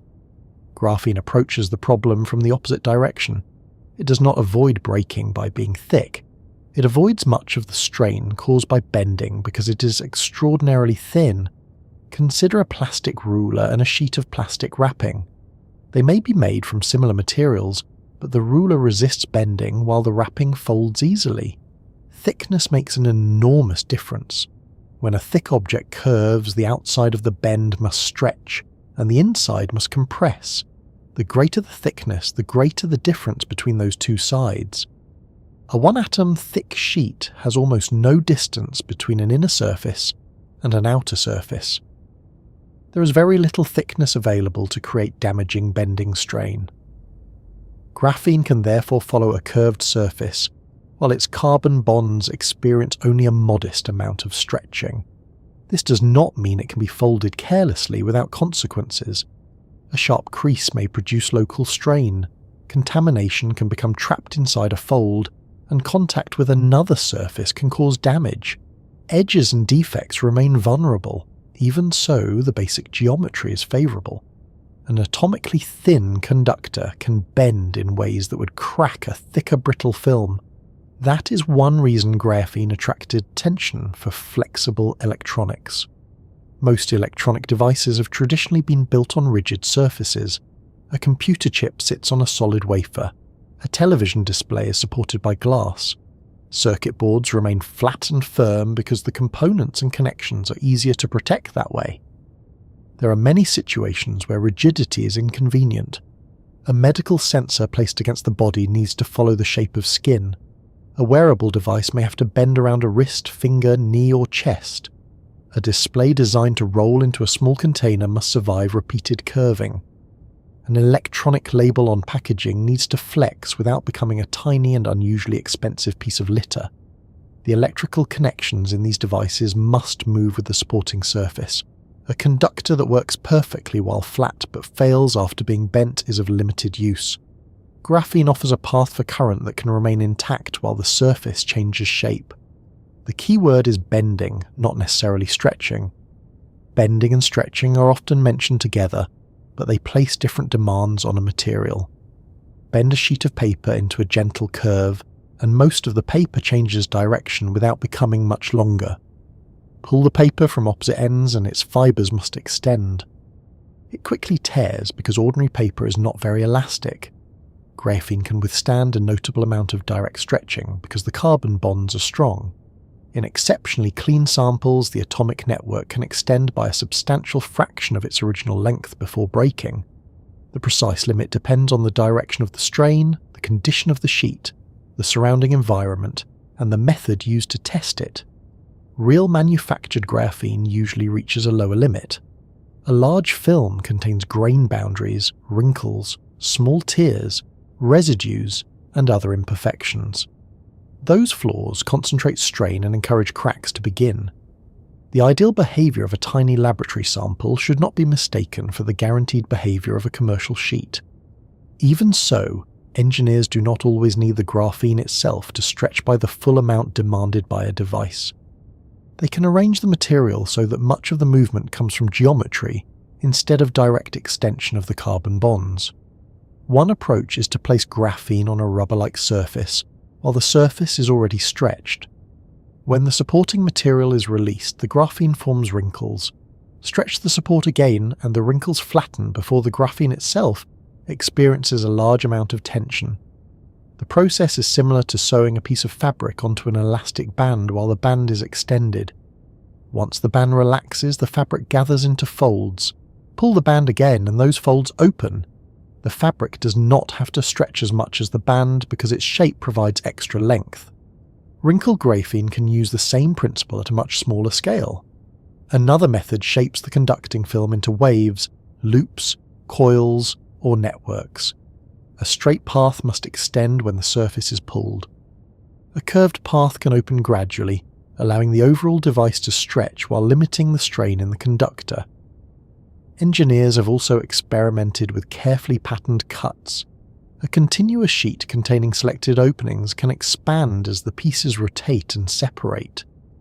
The pattern behaves somewhat like decorative paper cutting, although the aim is usually to preserve electrical contact rather than impress someone with an unusually technical snowflake. These designs reveal an important part of materials engineering. A useful device depends not only on the properties of a substance, but also on the shape in which that substance is arranged. Graphene may be strong and conductive, but geometry determines whether those properties survive bending, twisting, folding, and stretching. The best flexible electrode may combine high-quality graphene with wrinkles, overlapping flakes, supporting polymers, metal networks, or additional conducting materials. This may sound like a compromise. If graphene is so remarkable, why mix it with anything else? The answer is that no material performs every task perfectly. A single sheet of graphene is highly transparent, but it does not carry as much total current as a thick metal layer of the same width. Adding more graphene layers improves electrical conduction because there are more paths for charge, but each additional layer absorbs and reflects more light. A transparent electrode therefore involves a balance. It must let enough light pass through, it must carry enough current, it must survive movement, it must attach to the surface beneath it. It must remain stable during manufacturing and use. It must also be affordable, which has a habit of appearing near the end of every exciting engineering discussion and quietly moving several ideas back into the laboratory. Graphene is almost invisible because a single layer interacts with only a small portion of visible light. Roughly 2.3% of the light is absorbed as it passes through an isolated sheet. The rest continues onward, apart from a small amount affected by reflection and other interactions. 2.3% may seem like an oddly specific amount for something only one atom thick. It is also surprisingly large when the amount of material is considered. Graphene contains no deep volume for light to travel through. The light interacts with a single plane of carbon atoms, yet the effect can be measured clearly. To the human eye, a single layer placed on a transparent surface would be extremely difficult to notice. Several layers become more visible, but thin graphene films can still transmit most incoming light. This combination of transparency and conductivity is rare. An ordinary sheet of glass is transparent but does not conduct electricity well. A sheet of metal conducts electricity but blocks light. Transparent electrodes must find a useful position between those behaviors.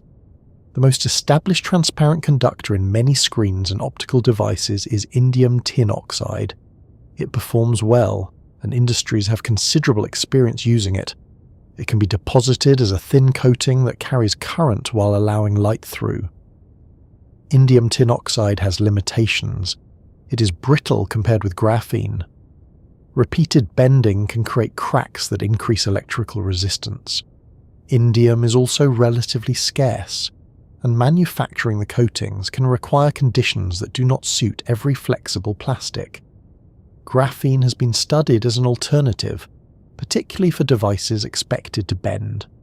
A large graphene film can be transferred onto plastic and used as a transparent conducting layer. Early demonstrations included flexible touch panels, electrodes, light-emitting devices, solar cells, and electronic components placed on curved surfaces.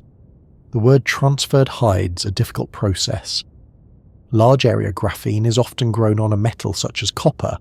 The metal helps carbon atoms assemble into a continuous sheet. The finished graphene must then be moved from the metal growth surface onto glass, plastic, or another useful material. Because the graphene is so thin, it cannot simply be lifted with tweezers. A temporary supporting polymer is usually placed over it. The metal beneath is removed or separated. The supported graphene is cleaned, placed onto the new surface, and the temporary layer is removed. Every stage can introduce damage. The sheet may wrinkle while floating in liquid. It may fold onto itself. Small regions may tear. Chemical residues can remain on the surface. Air or water can become trapped beneath it. The supporting polymer may be difficult to remove completely. A process designed to handle a nearly invisible layer can begin to feel like trying to put a fitted sheet onto a bed during a gentle earthquake. Wrinkles are not always harmful. Small ripples are a natural part of an atomically thin material, and controlled wrinkles can improve stretchability. Uncontrolled folds and creases, however, can change electrical performance. They may concentrate strain, trap contamination, or produce regions where several graphene layers overlap. The interaction with the underlying surface matters as well.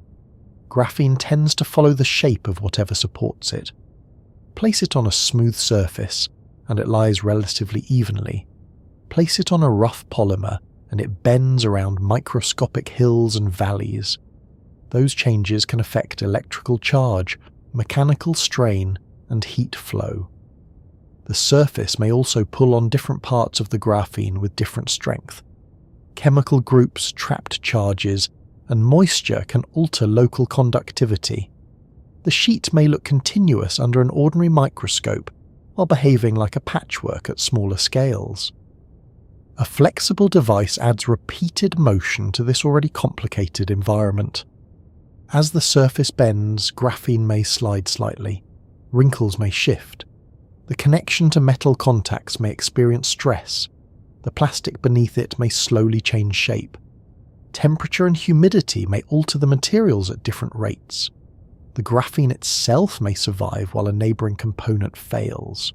This is why engineers test complete devices rather than relying only on the properties of isolated graphene. A transparent electrode is not just the carbon sheet. It includes the supporting film, electrical contacts, protective coatings, adhesives, active materials, and the manufacturing steps used to join them. In some designs, graphene protects another conductor. Metal nanowires can form a transparent network because large spaces remain between the thin wires. Light passes through those openings while current travels along the metal. The network can be very conductive, but individual wires may separate, corrode, or lose contact during repeated movement. A graphene layer placed across the network can help connect neighbouring wires and hold them against the surface. It can provide additional electrical paths if one connection weakens. The carbon layer can also reduce exposure to chemicals in the environment. The result may perform better than either material alone. Graphene appears in other hybrid electrodes with conducting polymers, carbon nanotubes, metal meshes, and extremely thin metallic films. These combinations accept that the best transparent conductor may not be a pure substance. One material offers conductivity, another improves flexibility, and graphene helps connect or protect the structure. This cooperative role is less dramatic than replacing every existing material, but it is often more practical. Electrical conduction is only one kind of transport taking place through graphene. The sheet can also carry heat very efficiently along its surface. Heat in graphene moves mainly through vibrations of the atomic lattice. When one region becomes warmer, its carbon atoms vibrate more strongly. Those vibrations travel through the connected network, transferring energy to neighbouring regions. Scientists describe the collective vibrations of a crystal using particles called phonons. A phonon is not a tiny object sitting between the carbon atoms. It is a way of describing an organised vibration moving through the material. In a clean graphene sheet, these vibrations can travel efficiently because the carbon bonds are strong and the atoms are light. That gives graphene a high thermal conductivity along the plane of the sheet. This could help spread heat away from a small electronic component. Modern processors and communication devices can produce intense heat in very small regions. A hotspot may reduce performance or shorten the life of the device. A thin graphene layer could carry some of that heat sideways, spreading it over a larger area where it can be removed more easily. The idea is attractive because graphene adds very little mass or thickness. It could fit into spaces where a large metal heat spreader would be impractical. Once again, interfaces create the main difficulty. Heat travelling quickly through graphene must first enter it from the hot component. Later, it must leave the graphene and move into another material or the surrounding environment. Those transfers occur across boundaries, and boundaries can resist heat flow. Imagine a fast railway running between two stations with very narrow platforms. The train may travel quickly along the track, but passengers still gather at the entrances. Improving the speed of the train does not automatically solve the delay at the station. A graphene heat spreader may conduct energy rapidly within the sheet, while the boundaries above and below slow the overall process. Supporting the graphene on another material can also reduce its thermal performance. Vibrations in the sheet interact with the surface beneath it. Roughness, contamination, strain, and defects scatter the phonons. The thermal conductivity measured in a clean suspended flake may therefore be much higher than the effective conductivity inside a finished product. Even the precise thermal conductivity of ideal graphene has been difficult to settle. Measurements and calculations have produced a range of values depending on sample size, temperature, contamination, isotope composition, strain, and the treatment of different scattering processes. The broad conclusion remains reliable. High-quality graphene moves heat exceptionally well along its surface. The practical value depends on preserving enough of that ability after the material is manufactured and connected. Bending can influence heat transport too. When graphene curves, the atomic lattice develops strain and changes its vibration patterns. Wrinkles scatter some phonons while guiding others. A fold creates contact between regions that were previously separated. Heat may travel along the sheet, across the fold, or into the supporting surface. This allows researchers to consider not only passive heat spreading, but also controlled heat movement.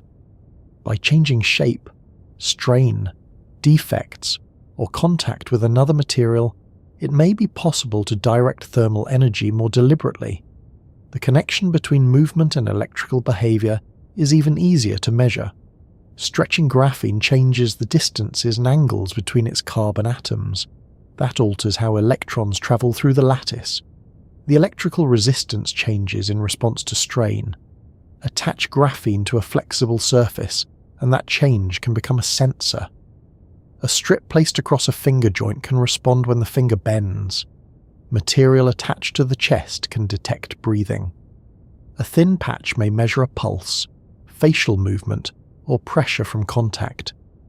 The device turns mechanical deformation into an electrical signal. The sensitivity depends strongly on the design.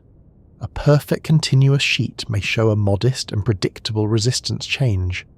A network of flakes can respond more strongly, because stretching changes the contact between neighbouring pieces. Tiny gaps may open and close. Overlapping flakes may slide.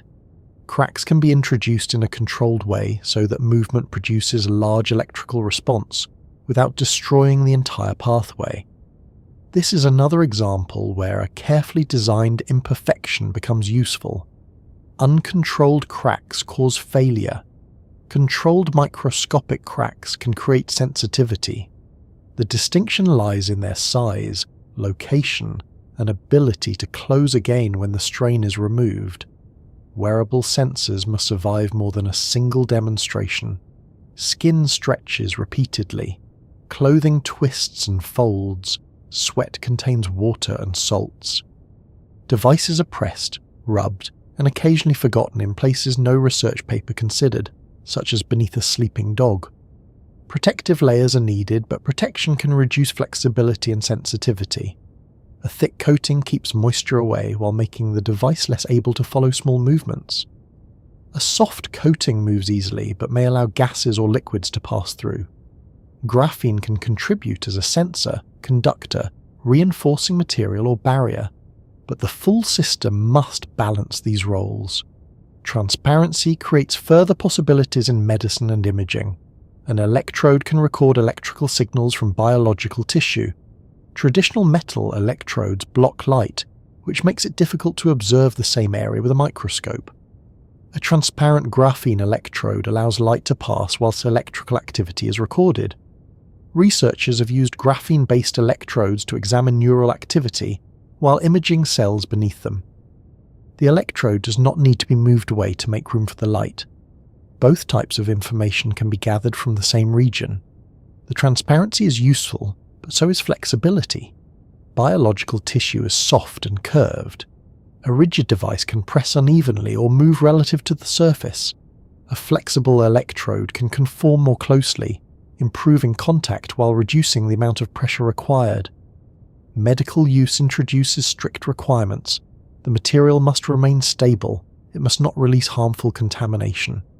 The device must be sterilized, protected, and tested over suitable periods. Graphene is not automatically safe merely because it is made from carbon. Its biological effects depend on size, shape, surface chemistry, purity, dose, and where it is placed.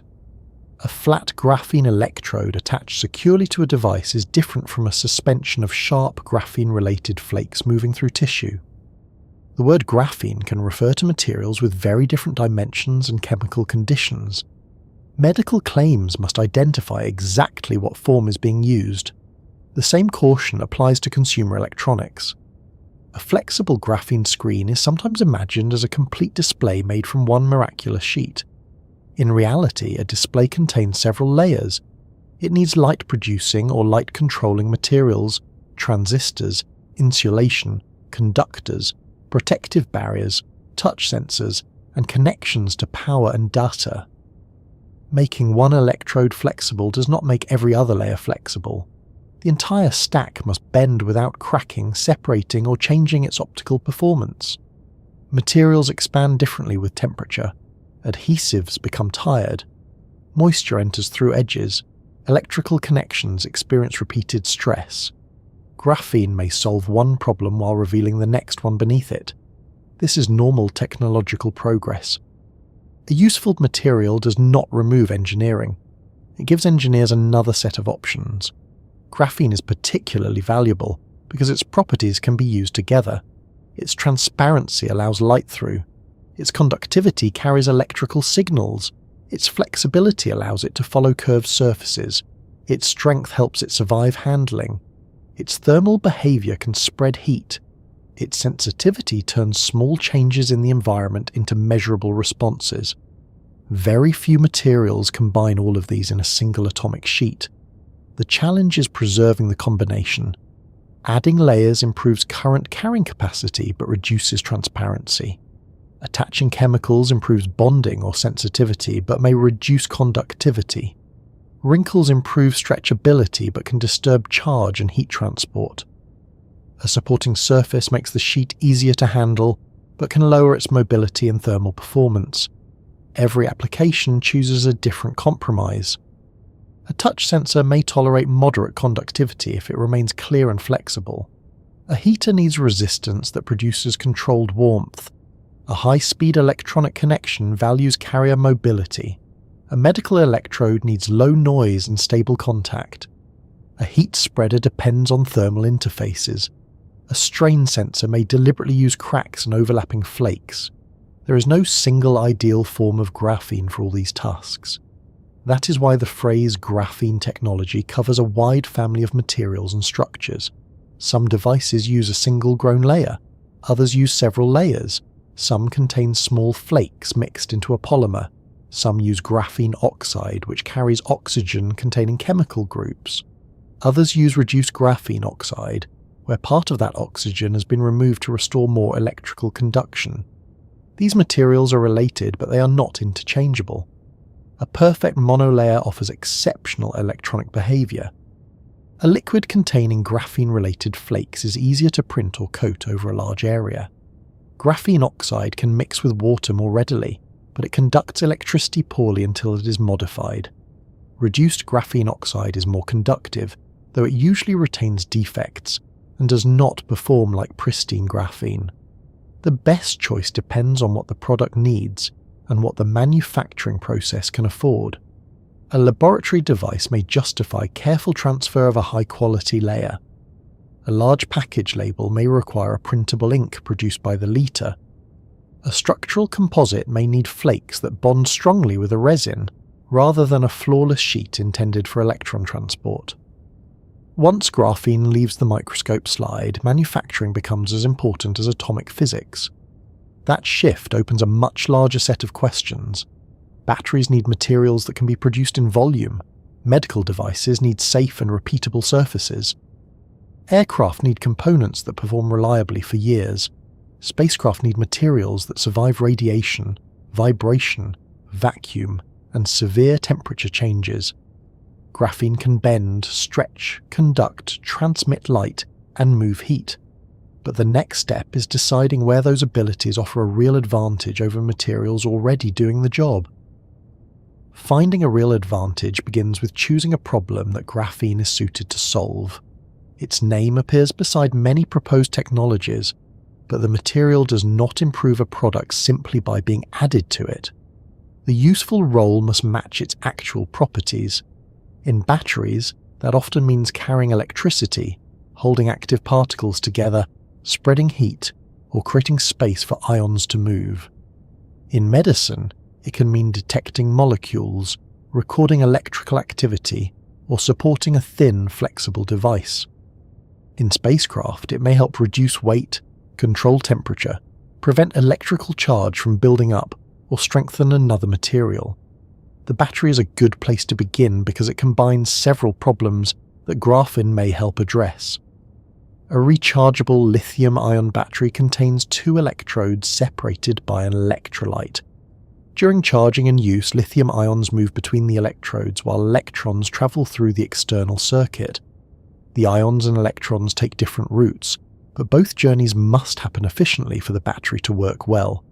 A useful electrode needs to store a large amount of lithium. It must also conduct electrons, allow ions to move through it, remain stable during repeated charging, and survive changes in volume. Improving one of these features can make another worse. A very dense electrode may hold a large amount of active material, but ions may move through it slowly.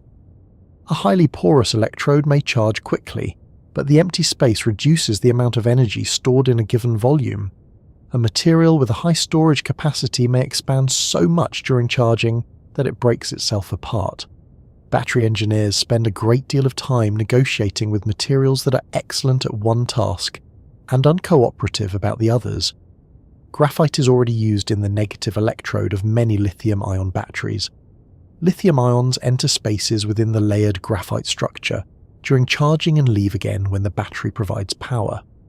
Graphite is reliable, widely available, and supported by decades of manufacturing experience.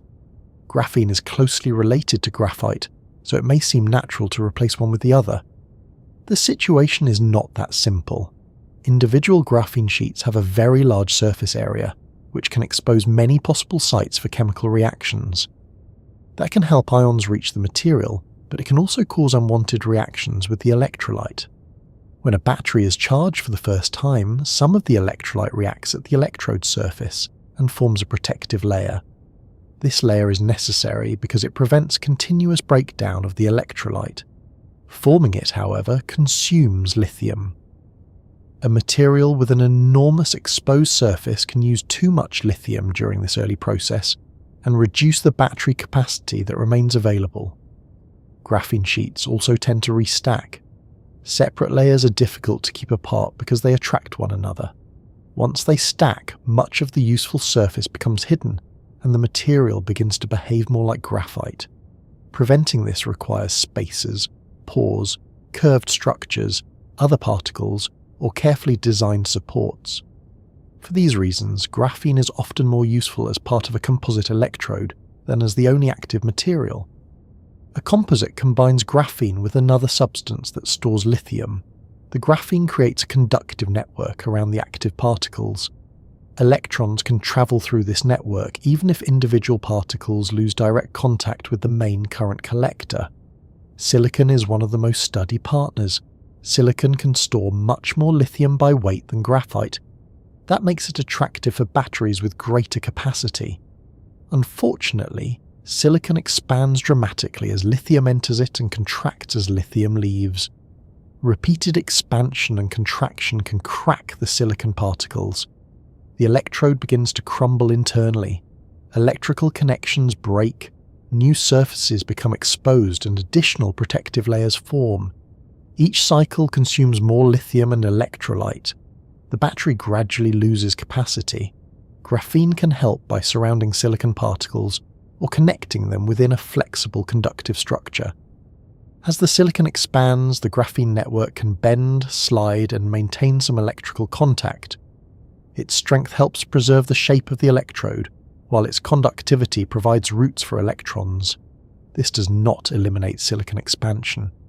Graphene cannot politely ask the silicon to remain the same size. It can only manage the consequences. The design must leave enough space for movement. If the particles are packed too tightly, expansion creates damaging pressure. If there is too much empty space, the electrode stores less energy in the volume available. The graphene must also remain connected while allowing lithium ions to pass through the surrounding structure. Laboratory results have shown that graphene and silicon composites can retain useful capacity over repeated cycles. Some designs coat silicon particles with graphene, others trap them between sheets, or place them inside porous graphene frameworks. Each structure attempts to keep the particles electrically connected while limiting fracture. Turning such results into commercial batteries requires much more than a successful test on a small electrode. The materials must be made consistently in large quantities.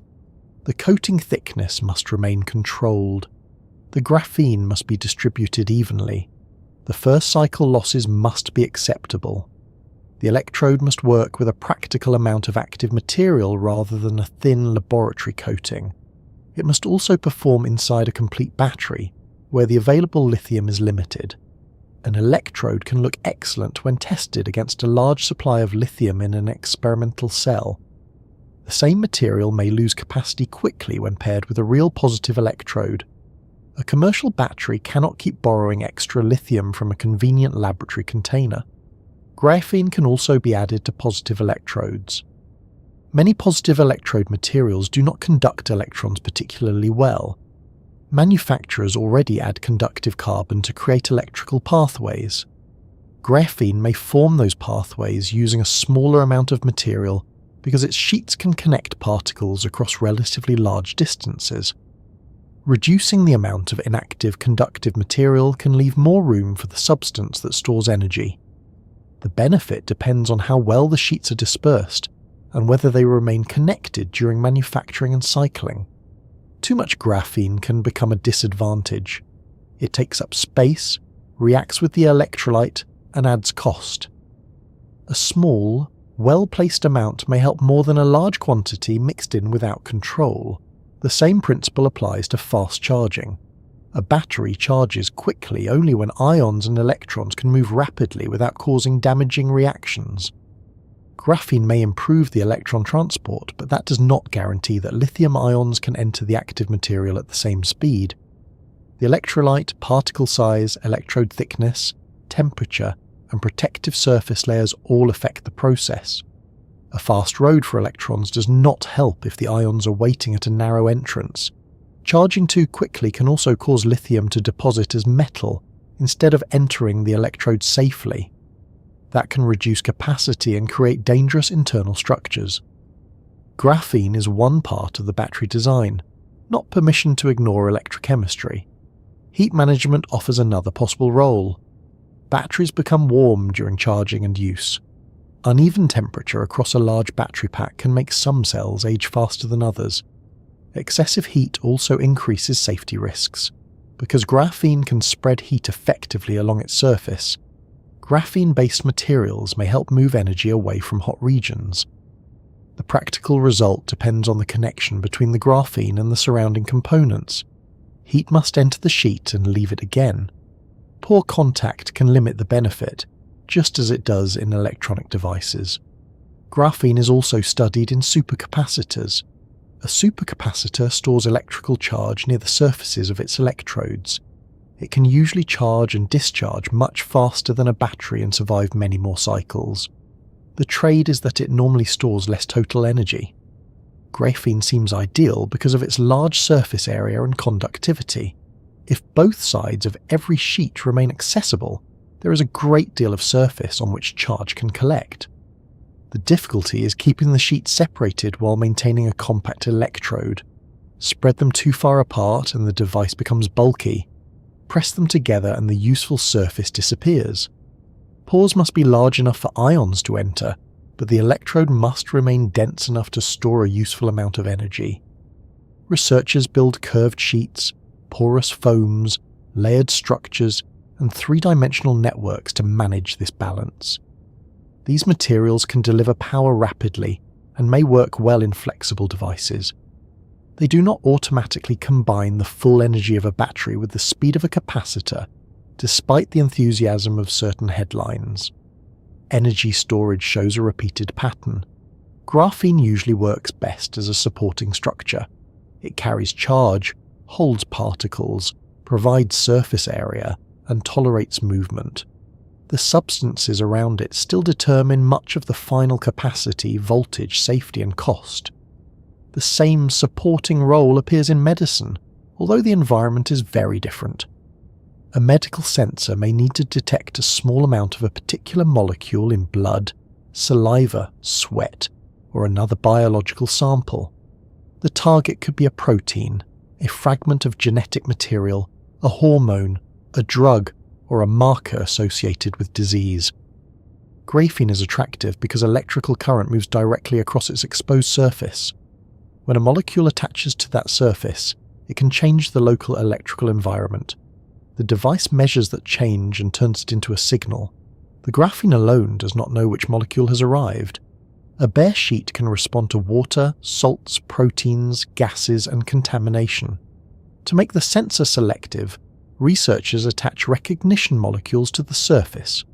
These may be antibodies, short strands of genetic material, enzymes, or specially shaped molecules that bind to a chosen target. The recognition molecule performs the identification. Graphene reports that something has changed. This can create a very sensitive system because there is no thick layer separating the target from the conductor. A binding event occurs close to the electrical pathway. Very small changes may therefore produce measurable signals. High sensitivity is useful, but it is not the same as an accurate medical diagnosis. A sensor must distinguish the target from many similar molecules. It must work in real biological fluids rather than only in a clean laboratory solution.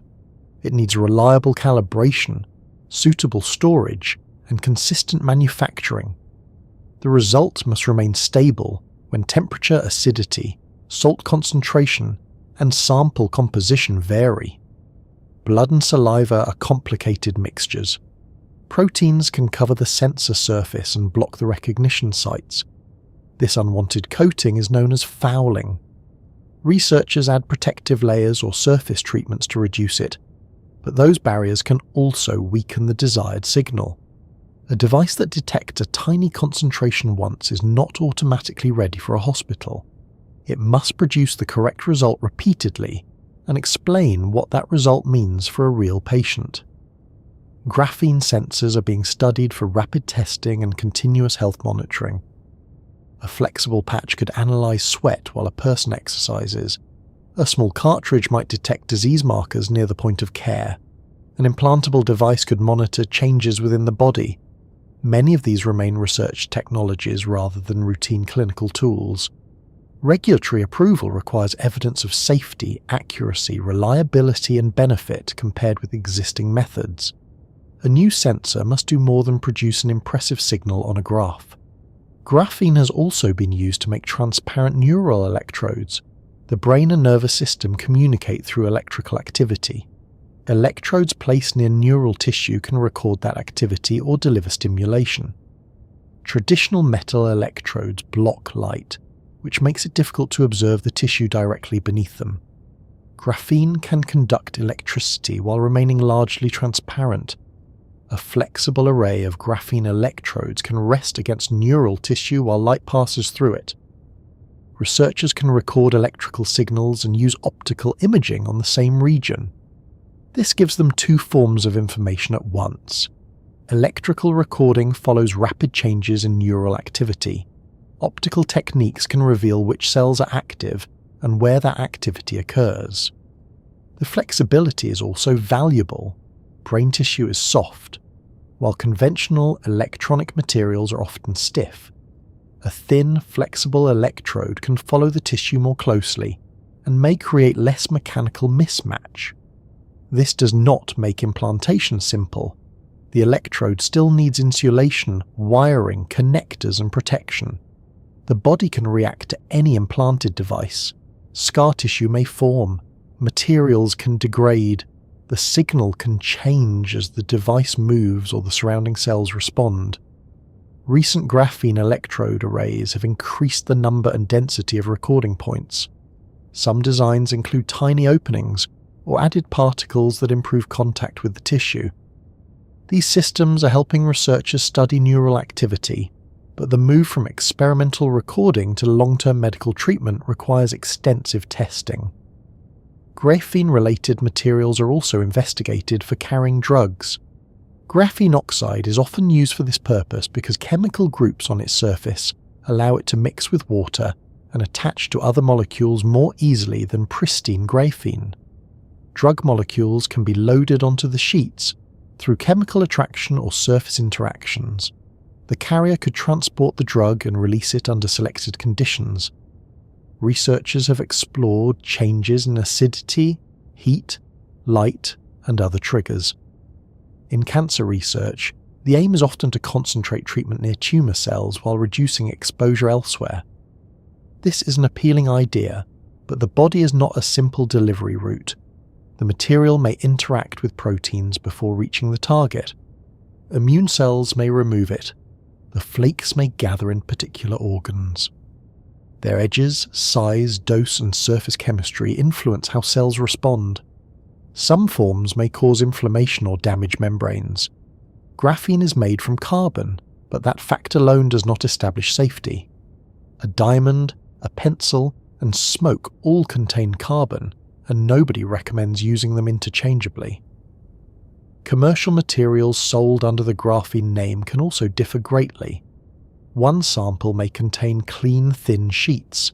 Another may include thick flakes, metal residues, chemical contaminants, or particles with a broad range of sizes. Toxicity can arise from the graphene structure, the attached chemical groups, or impurities left from production. Medical research therefore requires precise characterization. Scientists need to know the dimensions, thickness, surface chemistry, purity, and concentration of the material being tested. Saying that graphene was safe or harmful without describing the sample tells us very little. A graphene sheet fixed inside a protected electrode presents a different exposure from loose graphene oxide flakes injected into the bloodstream. Each application needs its own safety assessment. Tissue engineering offers another possible use. Cells can be grown on supporting structures that guide the formation of new tissue. Graphene-based surfaces may influence how cells attach, spread, and develop. Their electrical conductivity is particularly interesting for tissues that respond to electrical signals, including nerve and muscle cells. A scaffold containing graphene could provide both physical support and electrical stimulation. It may also strengthen a soft polymer or alter the texture of the surface. Results vary with the type of graphene material and the cells involved. A surface that supports one kind of cell may not suit another. Too much graphene can make a scaffold stiff, change its chemistry, or produce harmful particles. The long-term behavior inside the body remains a central question. Antimicrobial surfaces have also been proposed. Some graphene-related materials can damage bacteria through physical contact, chemical reactions, or interference with their membranes. The effect depends strongly on how the flakes are arranged. Loose, sharp flakes behave differently from a flat coating. A surface that harms bacteria may also affect human cells. Medical equipment needs selective protection, not a coating that attacks everything with admirable consistency. Beyond the body, graphene membranes may help purify water. A sheet can be given tiny pores that allow selected molecules or ions to pass while blocking others.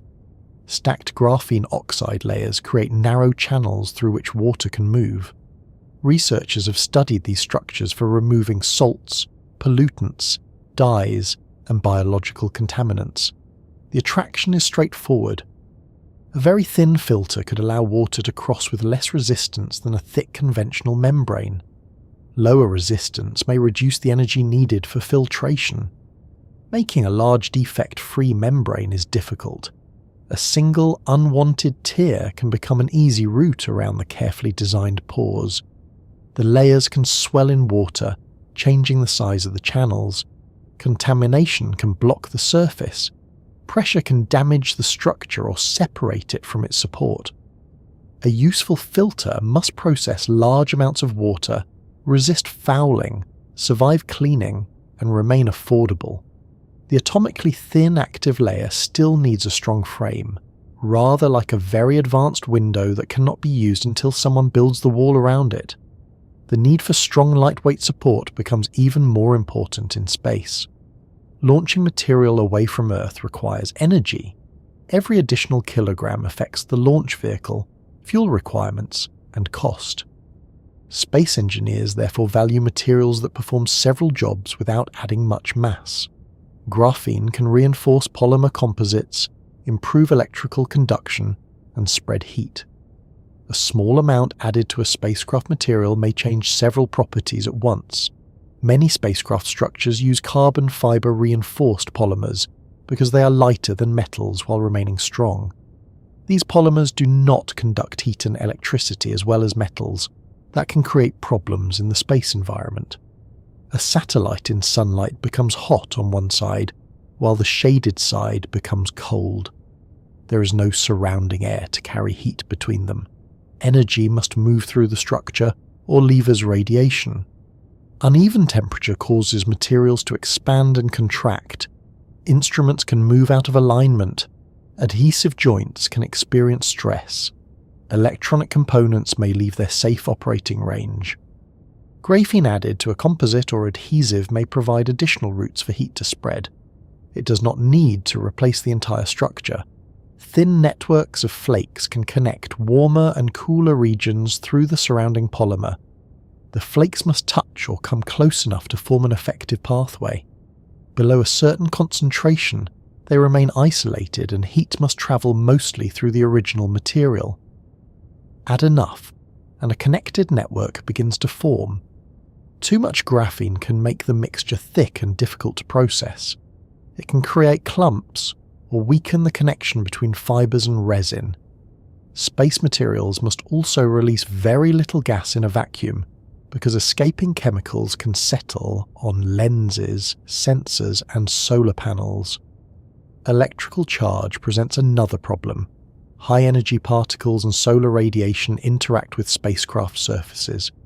Different regions can collect different amounts of electrical charge. If the charge cannot move away, the voltage difference may eventually produce a discharge. A sudden electrical discharge can disturb electronics or damage sensitive components. Conductive paths are therefore used to keep parts of the spacecraft at similar electrical conditions. Polymer composites may need metal strips or conductive coatings to provide those paths. Graphene could add electrical conductivity directly to the composite or the adhesive used to join components. This may reduce the need for separate pieces and save some mass. Graphene-based thermal interface materials are also being investigated for space electronics. A thermal interface sits between a hot component and a cooling surface. Its job is to fill microscopic gaps and allow heat to cross the boundary. Even two apparently flat surfaces touch only at small high points. Air or vacuum remains in the gaps, creating resistance to heat flow. A compliant material fills those spaces. Adding graphene can improve conduction while the polymer provides flexibility and contact. Space hardware experiences repeated heating and cooling, so the interface must survive many cycles without separating or becoming brittle. It must also tolerate vibration during launch and remain stable in vacuum. The combination of graphene with carbon nanotubes or other thermally conductive materials may create pathways across the interface. Graphene carries heat along its sheets, while other particles help connect one sheet to the next. Radiation protection is another area of research, although claims need restraint. Graphene and graphene composites can interact with radiation and may help protect particular electronic components or improve the performance of sensors. A single atomic sheet does not provide a complete shield against the full range of particles encountered in space. Effective shielding usually requires enough material to absorb or redirect energy, and adding material increases mass. The useful approach may involve multifunctional composites that provide structural support, thermal control, and some radiation resistance together. Even a modest improvement can matter if the material is already needed for another purpose. Graphene aerogels take the effort to reduce mass much further.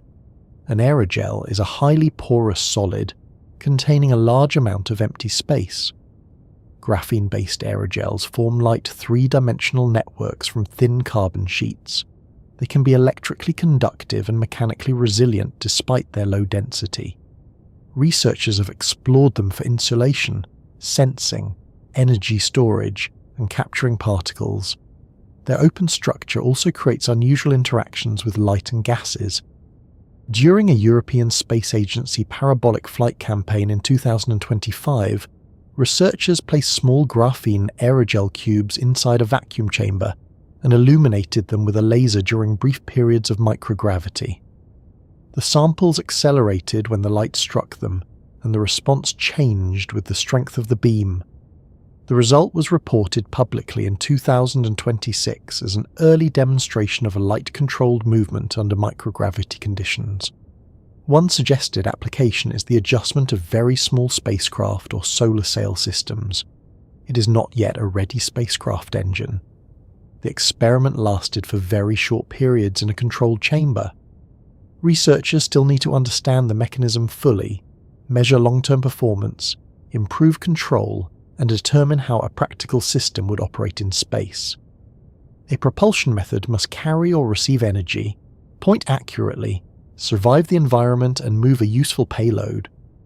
The experiment is interesting because graphene aerogel is extremely light. A small force produces more acceleration when very little mass must be moved. The porous structure also provides a large area for light and heat to interact with the material. This returns us to the same lesson seen in batteries and medicine. The most useful form of graphene is rarely a perfect unsupported sheet. It is usually a designed structure. In a battery, sheets surround particles and build conducting networks. In a medical sensor, the surface carries recognition molecules and sits within a complete electronic device. In a spacecraft composite, flakes connect through resin, fibers, and adhesive joints. In an aerogel, graphene becomes a three-dimensional porous framework. The atomic layer supplies the unusual properties, but engineering determines whether those properties survive at a useful scale. Some graphene products have already entered specialized markets. Graphene-related additives appear in coatings, sporting equipment, thermal materials, sensors, and composite components. Their performance varies, and the amount or quality of graphene may not always be clear from the product name. The largest promises remain under development. batteries must compete with rapidly improving conventional designs. Medical devices must pass safety and regulatory testing. Space materials must qualify under conditions far harsher than an ordinary laboratory can provide. None of these barriers makes the research pointless. They explain why technological change is slower than the excitement surrounding a discovery. Graphene can improve an electrode without producing a miraculous battery. It can make a neural electrode transparent without solving every problem of brain implantation. It can conduct heat through a satellite panel without replacing the spacecraft. It may help a laser move an ultralight object without sending passengers to another planet. Those narrower achievements are still valuable. A battery that lasts longer, a sensor that detects disease earlier, a medical electrode that records more clearly, or a spacecraft component that weighs less can each make a meaningful difference. The obstacle is not finding possible uses. Researchers have found hundreds of them. The harder task is producing the right graphene, placing it in the right structure, and proving that the result works reliably enough to leave the laboratory. That is where the long-expected graphene revolution begins to slow down, because a material that performs brilliantly in a carefully prepared sample must still survive factories, supply chains, quality control, regulation, cost limits, and years of ordinary use. That gap between laboratory performance and ordinary use is the main reason the graphene revolution has taken longer than many people expected. The material itself did not fail. The early measurements were not imaginary, and the remarkable properties were not withdrawn after everyone had calmed down. Graphene remains exceptionally strong, highly conductive, flexible, thin, and sensitive. The problem is that these qualities are easiest to observe in small, carefully prepared samples, while commercial products require large quantities of material that behave consistently every time. This difference was often lost during the first years of excitement. Once graphene had been isolated and its properties became widely known, possible applications appeared almost immediately. Faster computers, flexible phones, improved batteries, stronger aircraft, medical sensors, water filters, solar cells, protective coatings, and lightweight spacecraft were all discussed. Some predictions suggested that familiar materials would soon be replaced. The list grew so quickly that graphene began to sound less like a scientific material and more like a new employee who had claimed extensive experience in every department. The excitement was not unreasonable. Graphene genuinely combines properties that are rarely found together. A material that conducts electricity, carries heat, bends easily, resists stretching, and allows most visible light to pass through is naturally going to attract attention. The difficulty is that each application needs a different form of graphene. A transistor may require a nearly perfect single layer with excellent electrical mobility. A structural composite may need large quantities of small flakes that bond strongly with a polymer. A battery may benefit from a porous conducting network. A transparent electrode needs a broad continuous film.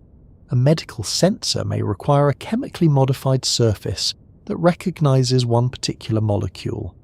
These are not the same manufacturing problem.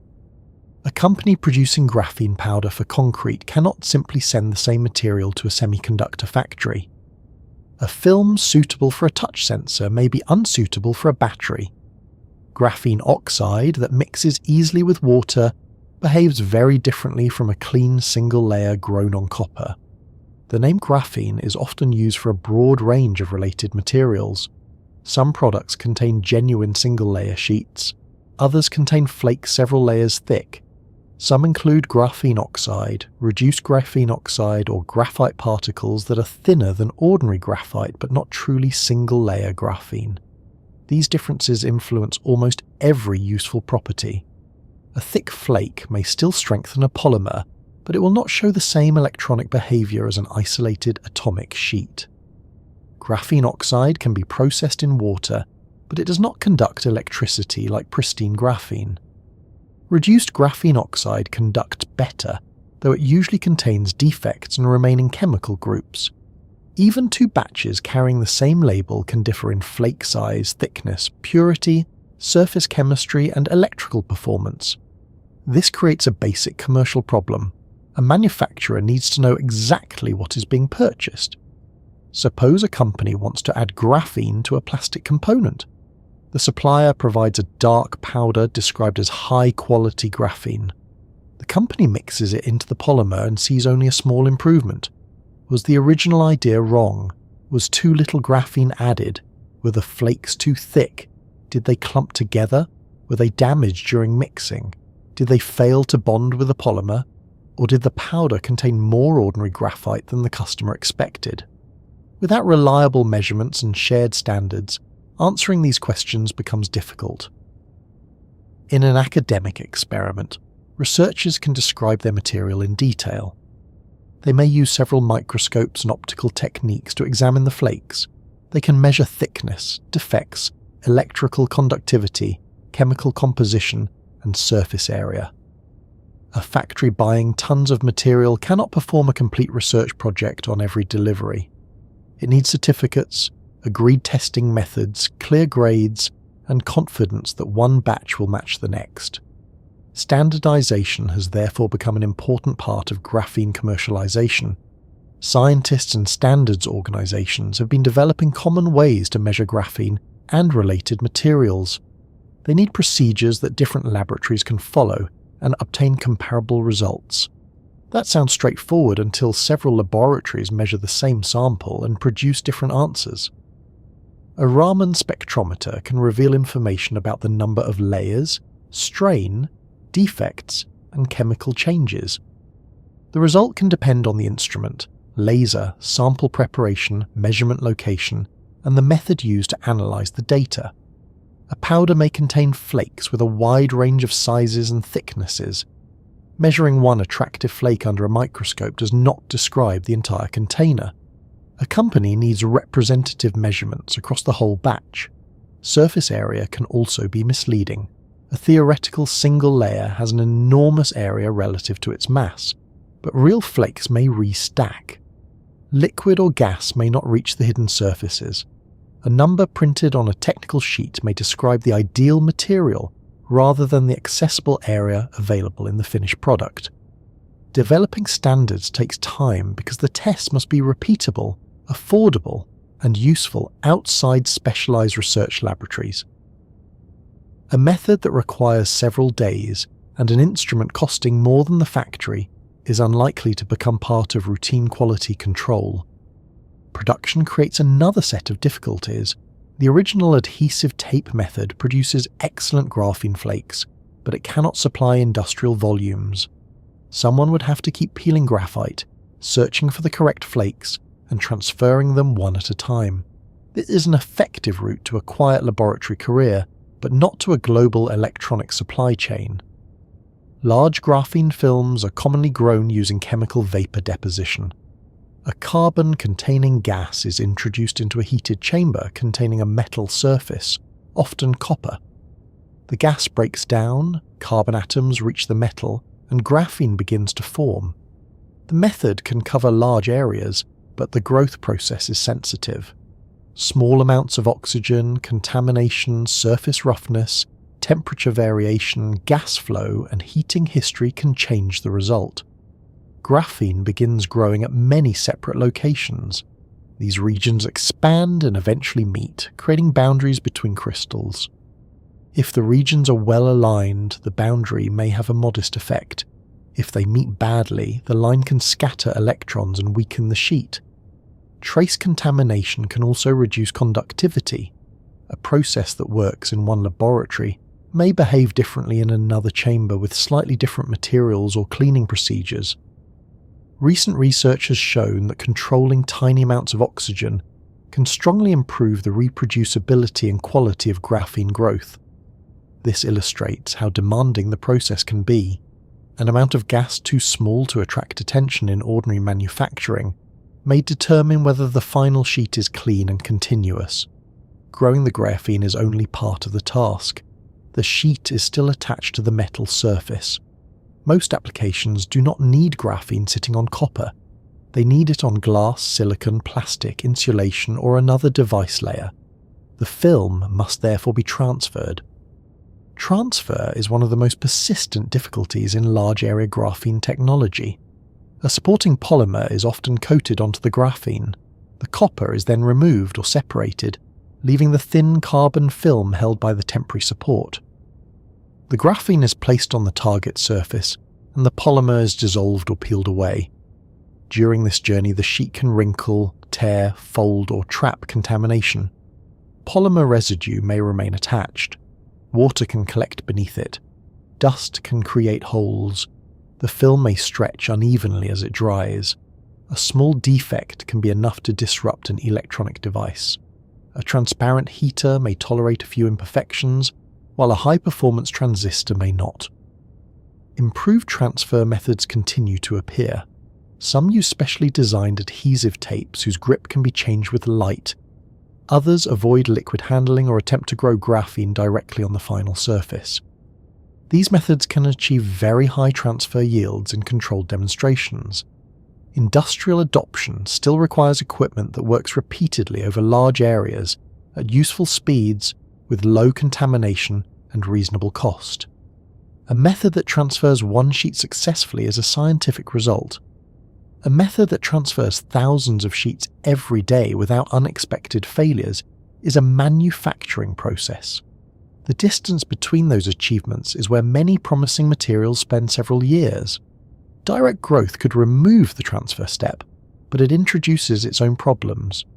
Graphene growth often requires temperatures that would damage the electronic circuits or flexible plastics beneath it. Lowering the temperature can reduce crystal quality. The gases and metal catalysts used during growth may be incompatible with semiconductor factories. A process added to an existing chip production line must not contaminate equipment or disturb earlier components. Semiconductor manufacturing is built around strict control. A material that introduces unwanted metals, particles, or chemicals will not be welcomed merely because it won a Nobel Prize. Graphene must fit into the process rather than asking the entire industry to rebuild itself. This is particularly important for computer electronics. Early reports often suggested that graphene would replace silicon. Its charge carriers move quickly, and its atomic thickness seemed ideal for smaller devices. Pure graphene lacks the convenient band gap needed for conventional digital transistors. It conducts well, but it does not stop conducting clearly enough. Computer logic requires a dependable difference between an on state and an off state. Researchers can create a band gap by cutting graphene into narrow ribbons, modifying it chemically, or using carefully controlled layers. These changes tend to reduce the mobility or make manufacturing more difficult. The original advantage begins to disappear while the missing property is added. Silicon, meanwhile, has not remained still. Engineers continue improving transistors, materials, chip structures, and manufacturing techniques. A new material does not compete against the silicon technology of 20 years ago. It competes against the latest version supported by enormous factories, trained workforces, international standards, and decades of reliability data. Replacing silicon would require a major improvement, not a small laboratory advantage. Graphene may enter electronics in specialized roles instead. It can be used in sensors, high-frequency components, optical devices, thermal layers, and measurement standards. These applications make use of its strengths without requiring it to imitate a silicon transistor. This quieter progress may not resemble the revolution promised in early headlines, but it is how many new materials become useful. Batteries face a similar competitive problem. Graphene can improve electrical pathways and help support active particles. Those benefits must justify the added material, processing steps, and quality control. Battery manufacturers work with enormous volumes and narrow cost limits. A small improvement in performance may not be worth a large increase in production complexity. The material must also survive years of charging, storage, vibration, and temperature changes. A graphene composite that performs well in a coin-sized laboratory cell may behave differently in a full battery pack. Thick commercial electrodes have longer transport distances and more complicated mechanical stress. The battery must be produced quickly, dried, compressed, assembled, filled with electrolyte and tested. Every new component affects the rest of the process. If graphene allows faster charging but consumes too much lithium during the first cycle, the overall battery may not improve. If it strengthens a silicon electrode but makes the mixture difficult to coat, manufacturing slows. If it increases capacity by weight while reducing the amount stored in a fixed volume, the advantage may disappear inside a car or phone. Commercial success requires performance at the complete product level. Structural composites also expose the gap between impressive graphene properties and real engineering. A perfect single layer is extraordinarily strong, but a polymer composite contains many flakes dispersed through another material. Those flakes are often small, irregular, and oriented in different directions. Force must move from the polymer into the graphene through the interface between them. If the bonding is weak, the flakes slide. If they clump, the surrounding material develops weak regions. If their edges are damaged, cracks can begin there. Large graphene sheets are also more likely to contain defects than microscopic samples. Research into engineering strength has shown that design values for larger areas must account for flaws that are unlikely to appear in very small membranes. An engineer cannot design a bridge, aircraft panel, or pressure vessel using the best result ever measured on one tiny specimen. The design must include the weakest sample likely to appear after large-scale production. Reliability depends on distributions, not records. This is why conventional materials remain difficult to replace. Steel, aluminium, glass fibre and carbon fibre may not hold every scientific record, but their behaviour is well understood. Engineers know how they age, crack, corrode, and fail. Inspection methods already exist. Repair procedures are available. A graphene composite needs the same level of confidence before it can be used in a critical structure. There is also the question of quantity. Different reports may describe production using grams, kilograms, tons, square centimetres, square metres, or wafers. These measurements refer to very different products. A ton of graphene-related powder is not equivalent to a square metre of high-quality monolayer graphene. Powders are easier to produce in bulk, but their quality and properties vary. Large single-layer films are harder to make and handle. The cost per kilogram tells us little about the cost of preparing a useful electronic device. Graphene also competes with cheaper carbon materials. Carbon black is widely used to make rubber and plastics electrically conductive. Graphite can improve lubrication and heat transfer. Carbon fibres provide structural reinforcement. Carbon nanotubes offer strength and conductivity in lightweight networks. Graphene must perform better enough to justify replacing an established option. In some products it does. In others, ordinary carbon materials provide most of the benefit at lower cost. A marketing department may still prefer the word graphene on the packaging. Physics is less easily impressed. Some commercial claims have created additional confusion. A product described as graphene enhanced may contain a very small amount of graphene-related material. That small amount can be sufficient if it has been designed carefully. It can also be too little to produce a measurable effect. Without transparent testing, customers cannot distinguish between genuine improvement and decorative terminology. Poor products harm the wider field because they make buyers suspicious. A company that tests one disappointing material may conclude that graphene itself is ineffective when the real problem was poor quality, incorrect processing, or an unsuitable application. Reliable standards help protect both customers and serious suppliers. Environmental and health questions add another layer. Graphene fixed inside a solid composite may present little opportunity for exposure during normal use. A dry powder handled in a factory can become airborne.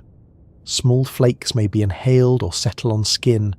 Material released during cutting, sanding, recycling, or disposal may differ from the material originally placed in the product. The biological effects depend on flake size, thickness, shape, surface chemistry, purity, and dose.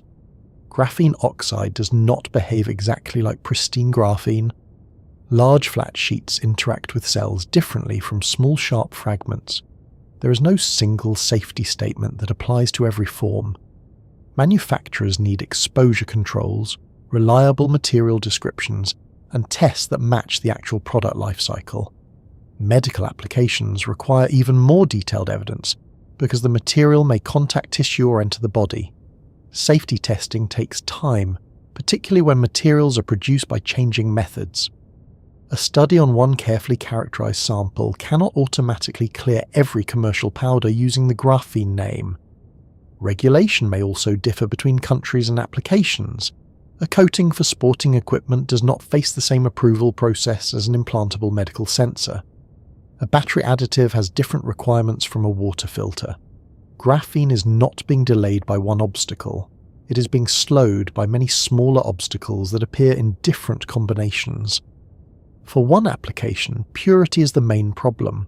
For another, it is transfer. Some need a band gap. Others need better bonding with polymers.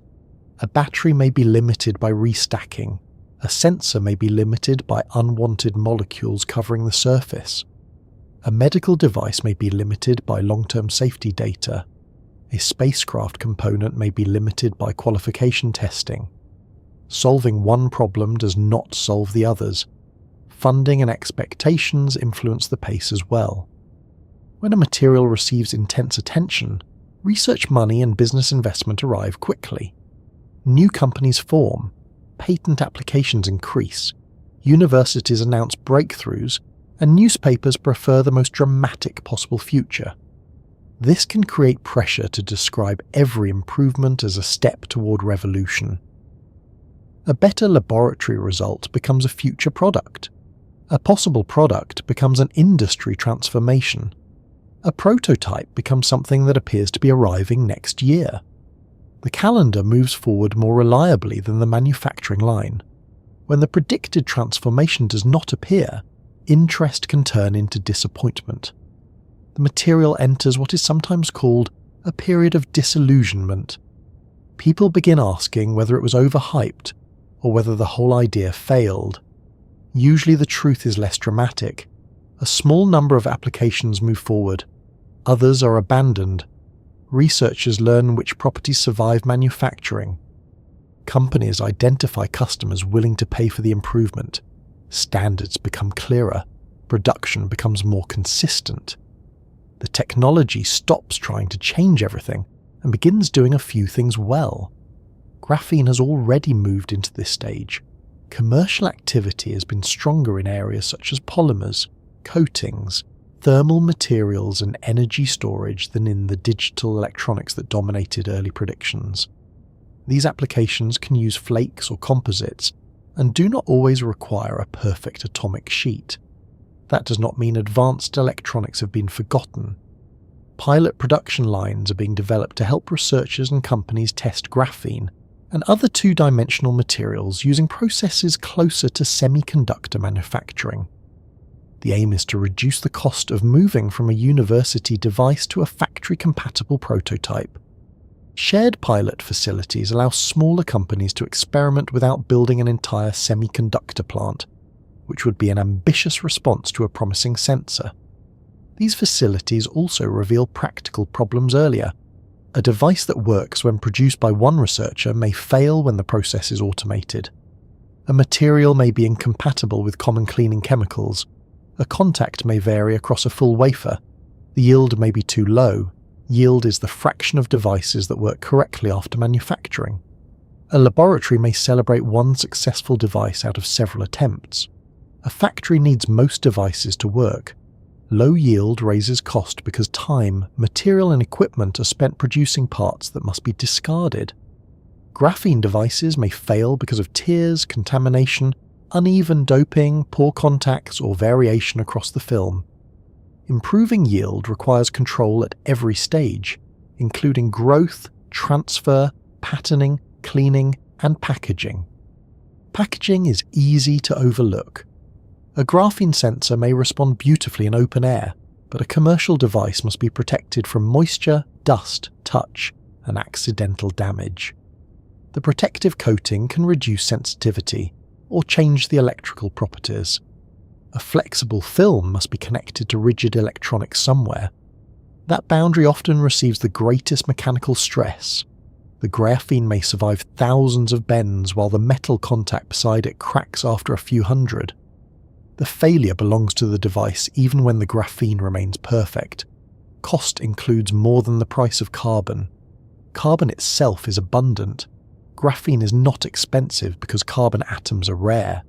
The expense comes from controlled production, energy, gases, metals, clean rooms, transfer materials, testing, waste, and low yield.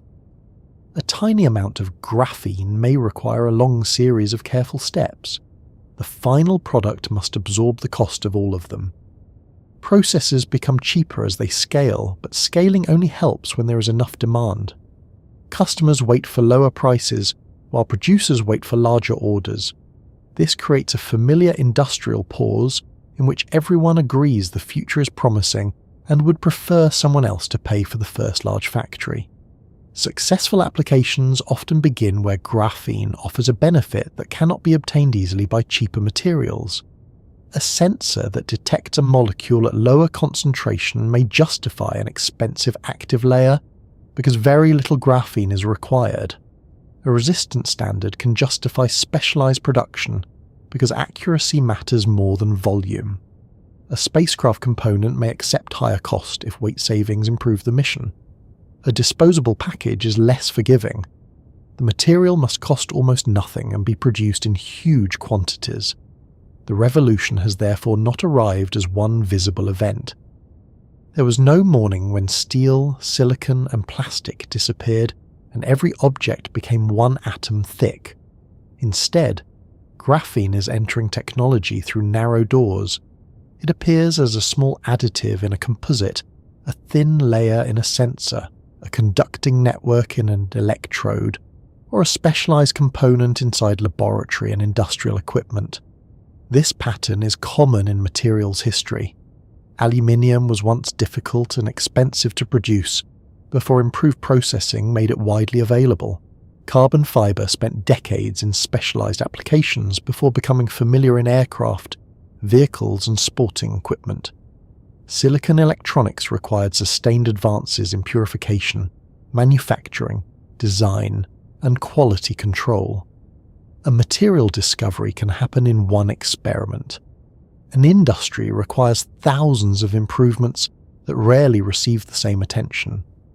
Graphene has now been studied long enough for researchers to understand the distinction between theoretical potential and practical value more clearly.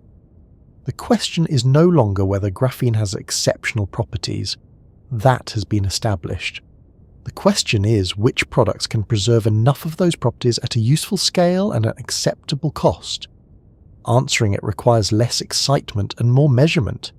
It requires production methods that work on ordinary days, not only when the most experienced researcher is standing beside the machine. It requires suppliers who describe their materials accurately, customers who choose the correct grade, and standards that allow both sides to compare results. It also requires patience. The slow arrival of graphene technology does not prove that the early science was wrong. It shows that moving from atoms to products is one of the hardest parts of engineering. A perfect sheet can demonstrate what is physically possible. A reliable manufacturing process must determine what is economically repeatable. Between those two lies the future of graphene, which is likely to be built not from one dramatic replacement, but from a growing collection of devices where a single layer of carbon solves a problem better than the materials already available. Those narrow doors may eventually lead to a much larger room, but the future of graphene will probably look different from the early predictions. It is unlikely to arrive as one single invention that changes every industry at once. More often, it will appear quietly inside products that already exist, improving one part of their performance without demanding much attention from the person using them. A future phone may contain graphene without displaying the word graphene anywhere on the box. The material could help spread heat away from the processor, strengthen a flexible component, improve a sensor, or form part of a transparent electrode. The owner may never know it is there. They may simply notice that the device stays cooler responds more accurately, or survives being dropped beside the bed for the third time that week. This quiet form of progress is common in materials science. Most people do not know the exact alloys inside a modern aircraft. They do not think about the coatings that protect a bridge from corrosion, or the conducting materials hidden inside a television screen. A successful material often becomes invisible not because it has failed, but because it works so reliably that nobody needs to discuss it. Graphene may follow the same path. Its future will depend first on better production. Researchers already know how to create high-quality samples. The harder task is making them large, clean, affordable, and nearly identical. For electronic devices, this means growing broad sheets with fewer boundaries and less contamination. It means moving those sheets onto useful surfaces without tearing them or leaving chemical residue. It also means connecting them to other materials in a way that preserves their electrical behavior. A single dirty contact can limit an otherwise excellent device. A small fold can disturb current across a narrow sensor. A trapped layer of water can alter the charge in the graphene. Future manufacturing must control details that are almost impossible to see without specialized equipment. The work may involve improved growth chambers, cleaner gases, more stable temperatures, and surfaces prepared with greater precision. It may also involve production methods that avoid transfer completely. If graphene can be grown directly on the material where it will be used, several sources of damage disappear. There is no need to lift the sheet, float it through liquid, place it onto a second surface, and remove a temporary support. Direct growth is difficult because the temperatures used to form high-quality graphene can damage plastics and electronic components. Future methods may use lower temperatures, carefully selected catalysts, plasma processes, or other forms of energy to encourage carbon atoms into the correct arrangement. The ideal method would be fast, clean, repeatable, and compatible with existing factories. Ideally, it would also be inexpensive, which is where many ideal methods become slightly less ideal. Powder production faces different challenges. Companies making graphene flakes for batteries, coatings, concrete, or plastics need to control the thickness and size of the material. They need to prevent contamination and reduce the number of damaged sheets. Large flakes may strengthen a composite well, but can be difficult to mix. Small flakes disperse more easily, but contain more edges, and those edges may affect their chemistry and electrical performance.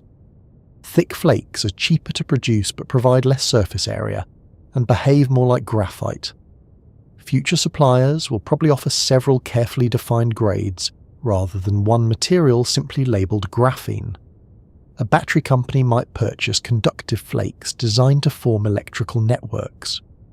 A coating manufacturer might choose sheets treated to bond with a particular resin.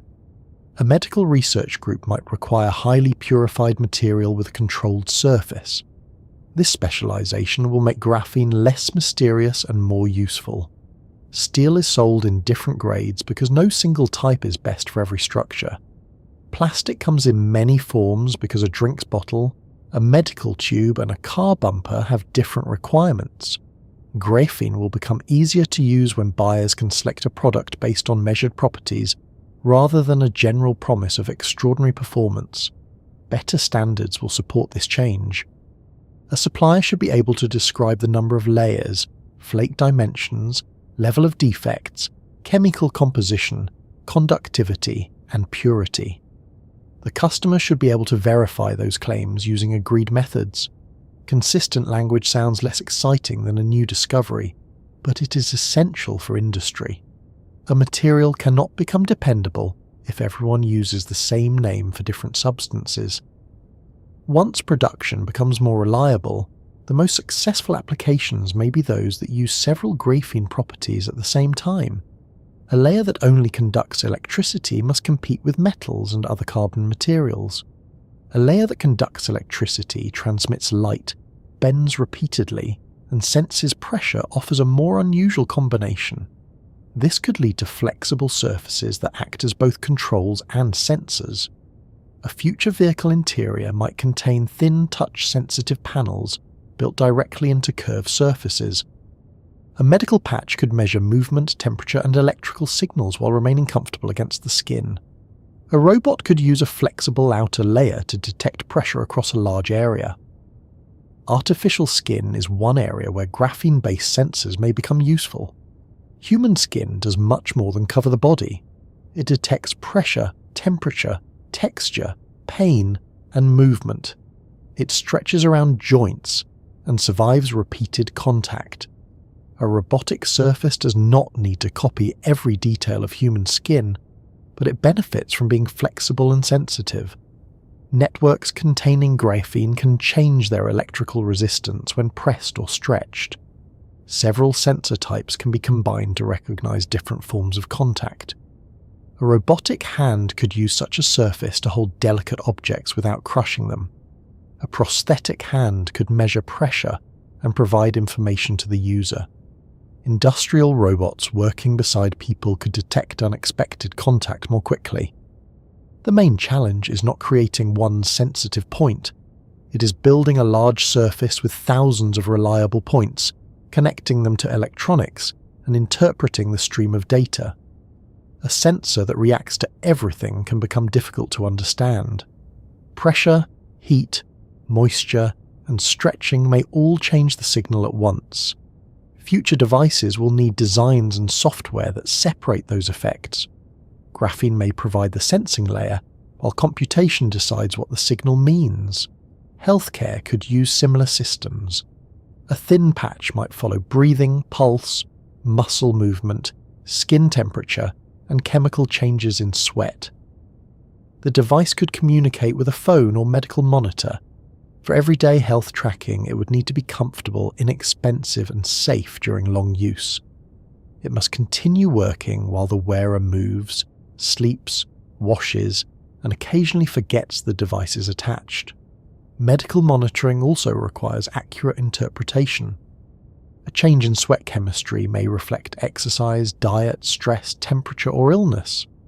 The sensor can measure a signal, but doctors need evidence connecting that signal to a useful medical decision. The future of graphene in medicine will therefore depend as much on clinical research as on material science. Transparent electrodes may support better investigation of the brain and nervous system. Researchers could record electrical activity while using light to observe or stimulate the same cells. Over time, these tools may help scientists understand seizures, movement disorders, memory, and the communication between different brain regions. Clinical devices will need to remain stable for long periods. The brain moves slightly with breathing and blood flow. Scar tissue can develop around an implant. Connections may weaken. A flexible graphene electrode could reduce some mechanical stress, but it cannot remove the biological response entirely. The most realistic progress may come through gradual improvements in recording quality, comfort, and device lifetime. Graphene may also contribute to faster diagnostic tests. A small sensor could be prepared with molecules that bind to a virus, bacterium, protein, or genetic sequence. When the target attaches, the electrical behavior of the graphene changes. This could allow testing with compact equipment near the patient rather than sending every sample to a distant laboratory. The benefit would be greatest where existing tests are slow, expensive, or unavailable. The sensor still needs to avoid false results. It must distinguish the target from thousands of other substances and work with samples that are far less tidy than the solutions found in research papers. A practical test also needs packaging, fluid handling, calibration, a display, and safe disposal. The graphene may be one microscopic component in a cartridge made from several ordinary materials. That small roll could still be valuable. Energy technology may provide some of the largest markets. Graphene is unlikely to become a complete battery by itself, but it can help build better electrodes. Its conducting sheets can connect active particles and maintain electrical paths during charging. Future battery designs may combine graphene with silicon, sulfur, metal compounds, or other materials that store more energy than conventional graphite. The graphene network may reduce cracking, improve charging speed, or help heat move through the electrode. The improvement must remain after thousands of cycles and under realistic conditions. A car battery experiences summer heat, winter cold, vibration, fast charging, slow charging, and long periods of storage. A material that works for several weeks in a laboratory has only begun its interview. Graphene may also support safer batteries by improving thermal management. Thin conducting layers could spread heat before a small hot region becomes dangerous. Sensors made from graphene might detect swelling, pressure, or changes in gas inside a battery pack. A battery could therefore contain graphene in several roles at once. One form might improve the electrode, another could move heat, a third could monitor the condition of the cell. This kind of multifunctional design may justify the cost more easily than using graphene for one modest improvement. Supercapacitors may also benefit from porous graphene structures. These devices can charge rapidly and survive many cycles. They may be useful in buses, industrial machines, regenerative braking, backup power, and electronics that need short bursts of energy. Their limitation remains energy storage. Future designs will try to place large accessible surfaces into a compact volume while keeping pathways open for ions. Graphene sheets naturally want to stack. Engineers must persuade them to remain separated without filling the device with empty space. It is a disagreement between surface area and density, conducted on a scale too small for either side to be reasoned with directly. Water treatment offers another future path. Graphene-based membranes could separate salts, pollutants, gases, or biological material. Their extreme thinness may allow rapid flow while maintaining selective filtration. A carefully designed pore can permit water molecules to pass while blocking larger particles or certain ions. Stacked sheets can create narrow channels with controlled spacing. Large-scale filtration demands membranes that survive pressure and continuous use. Tiny tears must be prevented. The supporting structure must remain strong. The surface must resist fouling from minerals, microbes, and organic material. Cleaning is especially important. A filter that works beautifully until the first week of use may be scientifically interesting and commercially awkward. Future membranes may use graphene as a thin active layer on top of a stronger conventional support. The support carries the pressure, while the graphene performs the separation. This reduces the amount of graphene required and gives the delicate sheet a practical structure. The same principle can be used for gas separation. Thin membranes might separate hydrogen, carbon dioxide, or other gases using less energy than some traditional methods. Again, a defect no larger than a few missing atoms can change what passes through. Manufacturing must control pores intentionally while avoiding accidental ones. Environmental technology may also use graphene-based sensors to detect pollutants in air and water. A network of inexpensive sensors could monitor industrial sites, rivers, farms, or city streets. The material is sensitive enough to detect small changes, but selectivity remains the challenge. A sensor placed outdoors must deal with humidity, dust, temperature, and many chemicals at once. Reliable environmental monitoring may require arrays of sensors rather than one perfect detector. Each element responds differently, and software identifies the overall pattern. Graphene could be one member of that array, working alongside other two-dimensional materials. This wider family may become one of graphene's most important contributions. The successful isolation of graphene encouraged scientists to separate many other layered crystals into atomic sheets. These materials have different properties. Some are semiconductors, some are insulators. Some respond strongly to light. Others become magnetic or superconducting under particular conditions. Graphene may not need to perform every function if it can be stacked with a material that performs the missing one.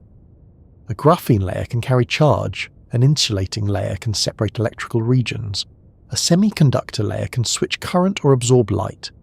Because the sheets are extremely thin, the complete stack may remain flexible and compact. Researchers can assemble these layers in selected sequences. They can also rotate them relative to one another. A small change in angle can alter how electrons move through the stack. This area has already produced surprising physics. Carefully twisted graphene layers can display electronic states that do not appear in an ordinary sheet. Under certain conditions, the resistance can fall dramatically and strongly interacting electron behavior appears. The experiments require precise angles, clean samples, low temperatures, and careful control. They are not yet a route to household electronics. Their importance lies in showing that atomic layers can be used as building blocks. The order, spacing, and rotation of the layers become part of the material design. Instead of discovering a substance and accepting its natural properties, researchers can construct a stack with behavior created by the arrangement. Future quantum devices may use these structures to study superconductivity, magnetism, and new forms of electronic control. Graphene could act as a clean conducting layer, a sensitive probe, or part of a system where electrons are deliberately confined. Quantum technology is often discussed as though every unusual effect will soon become a computer. Most experiments are more modest. They help scientists understand how electrons interact, and may eventually reveal useful devices. Graphene already has a role in electrical measurement standards because its quantum Hall behavior can provide an extremely precise reference for electrical resistance. This is a specialized application, but it demonstrates an important point. A material does not need to be present in every home to change technology. Improving the accuracy of the measurement can affect laboratories, factories, communication systems, and electrical standards around the world. Space technology may use graphene in another specialized way. Weight savings matter greatly in satellites and spacecraft. Graphene-reinforced composites could make selected parts lighter or improve their electrical and thermal performance. Thin coatings may help protect surfaces or spread heat. Conducting additives could prevent electrical charge from building up in polymer structures. Sensors could monitor strain, impact, or temperature across a spacecraft. Ultralight graphene aerogels may support experiments in propulsion, particle capture, and insulation. The forces involved can be extremely small, but a very light object requires only a small force to move. Future missions might use light pressure, heat, or electric fields to control tiny spacecraft. These systems would not carry passengers. They could carry sensors, communication equipment, or scientific instruments. A swarm of small spacecraft may perform some tasks more flexibly than one large vehicle. Graphene-based materials could help reduce the mass of each unit and provide several functions within the same structure. Long-term space use will test the material severely. Radiation can create defects. Atomic oxygen in low Earth orbit attacks many surfaces. Extreme temperature changes produce stress. Micrometeoroids can damage thin films. A material that is strong under laboratory tension still needs protection from the full space environment. Graphene coatings and composites will be tested beside existing materials rather than replacing them immediately. The most useful designs may place graphene inside a protective system, where it improves conduction or strength without being fully exposed. Construction could become a larger application than space travel simply because buildings use enormous amounts of material. Small amounts of graphene-related material have been studied in cement and concrete. The flakes may influence hydration, reduce the movement of water, bridge microscopic cracks, and improve mechanical performance. Even a modest reduction in the amount of cement required could matter, because cement production contributes significantly to global carbon emissions. The challenge is distribution. Graphene must spread evenly through a mixture containing water, minerals, sand, and aggregate. If it clumps, the improvement may disappear. Cost also matters. Construction materials are used by the ton. An additive that works well but costs too much will remain limited to specialized structures. Future applications may begin in high-value components, where durability, weight, or reduced maintenance justifies the added expense. Broader use would require inexpensive bulk production and clear evidence from long-term testing. Protective coatings may arrive sooner. Graphene is difficult for many molecules to pass through when it forms a continuous layer. This makes it interesting as a barrier against water, oxygen, and corrosive chemicals. A coating containing graphene flakes can create a winding path through which unwanted molecules must travel. The flakes do not need to form one perfect sheet. They can overlap inside a polymer and slow the movement of moisture or gases. Such coatings could protect metals, pipelines, ships, vehicles, and industrial equipment. Electrical conductivity can be either helpful or harmful in corrosion protection. A conductive coating may spread charge in useful ways, but direct contact between graphene and certain metals can also encourage electrochemical reactions if the design is poor. The coating must therefore control both the movement of chemicals and the electrical connection to the surface. This is another reminder that a remarkable property does not choose its own application. Engineers must decide whether conductivity is desirable in that particular location. Graphene will also continue to appear in products where the improvement is relatively small but commercially useful. Sports equipment may become slightly lighter or more durable. Tyres may gain better wear resistance or heat movement. Paints may become more conductive. Packaging may include printed sensors. Some of these products will use graphene effectively. Others may use the name more enthusiastically than the material. Better standards and independent testing should make the difference clearer over time. The future of graphene depends partly on trust. Companies need confidence that the supply is consistent. Regulators need accurate safety information. Customers need evidence that the performance is real. Researchers also need to report limitations as carefully as record results. A material tested in a tiny device may not scale. A flexible sensor may survive bending in one direction, but fail when twisted. A battery electrode may perform well with a low amount of active material and poorly when made commercially thick. These details do not reduce the value of the research. They show where the next work is needed. The most important advances may come from combining disciplines. Physicists understand the electronic behavior. Chemists modify the surface and control reactions. Materials scientists study defects and interfaces. Engineers design devices. Manufacturers determine whether the process can be repeated at scale. Medical researchers test biological effects. Standards organizations create common measurements. Graphene began as a single carbon layer, but turning it into technology requires a large group of people who may not always use the same vocabulary. Progress depends on those groups understanding one another.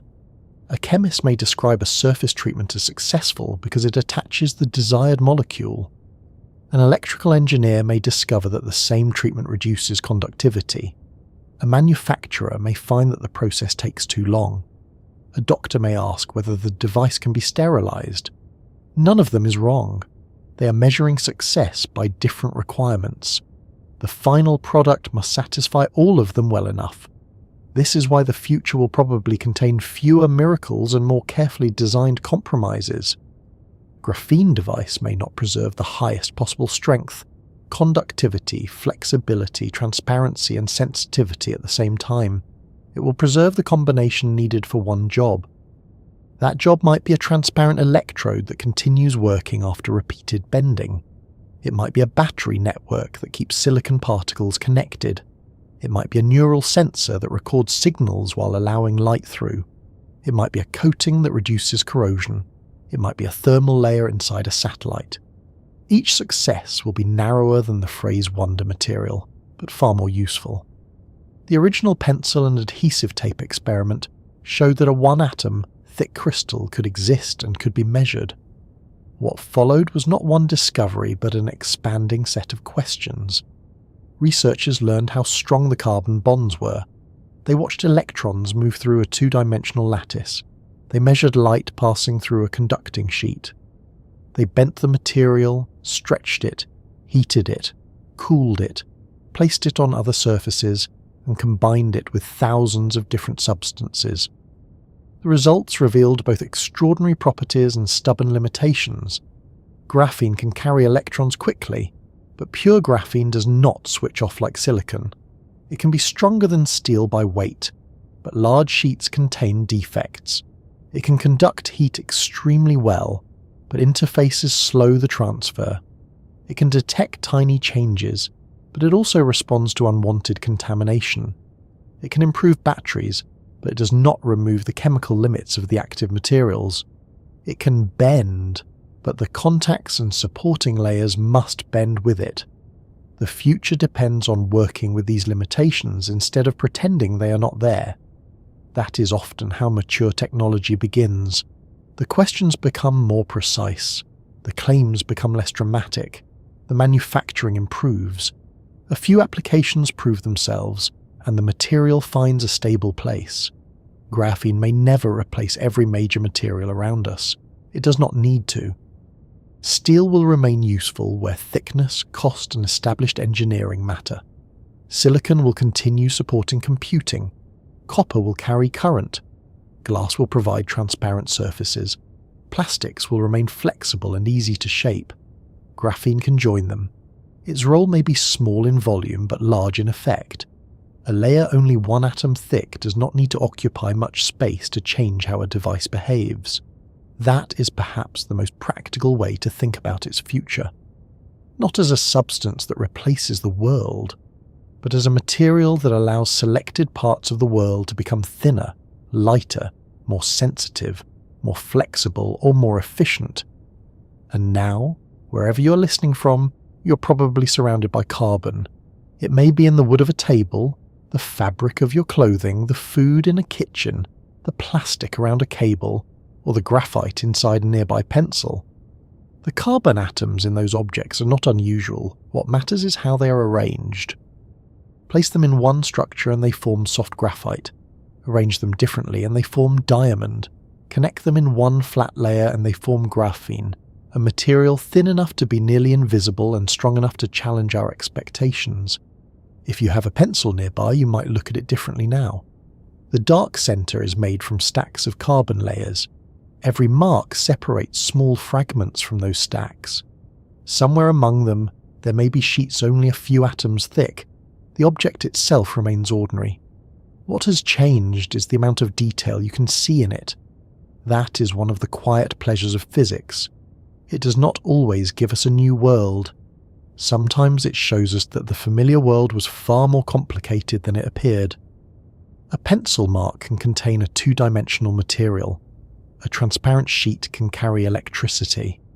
A flexible membrane can be stronger than steel by weight. A single layer of carbon can become a laboratory for quantum physics and a possible component in batteries, sensors, medical devices, filters, aircraft, and spacecraft. Whether all those possibilities become common products will depend on the patient work that follows discovery. Factories must become more precise. Measurements must become more consistent. Devices must survive real conditions. Safety must be understood.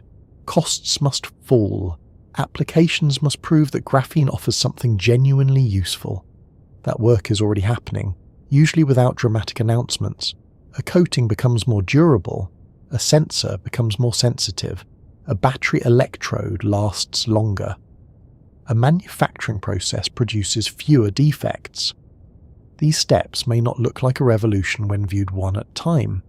Together they are how a new material moves from a laboratory surface into the wider world.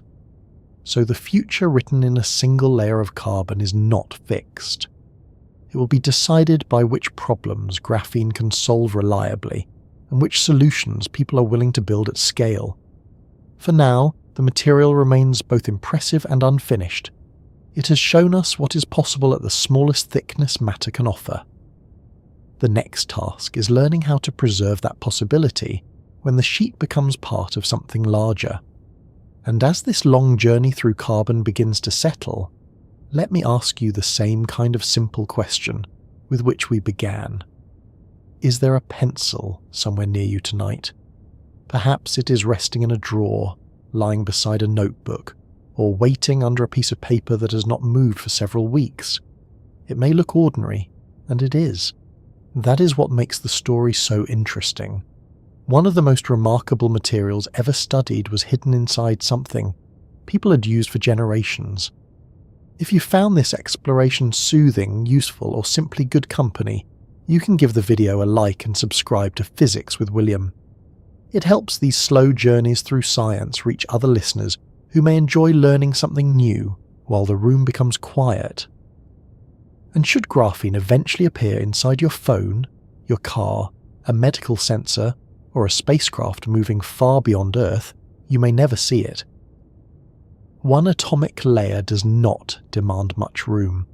It simply waits for the right structure, the right purpose, and enough careful engineering to make its remarkable properties useful. For tonight, it is enough to leave the future where it belongs, still under construction. While the pencil rests, the carbon remains in place, and the mind is allowed to slow down. Sleep well, fellow traveller, and take good care of your corner of the material world.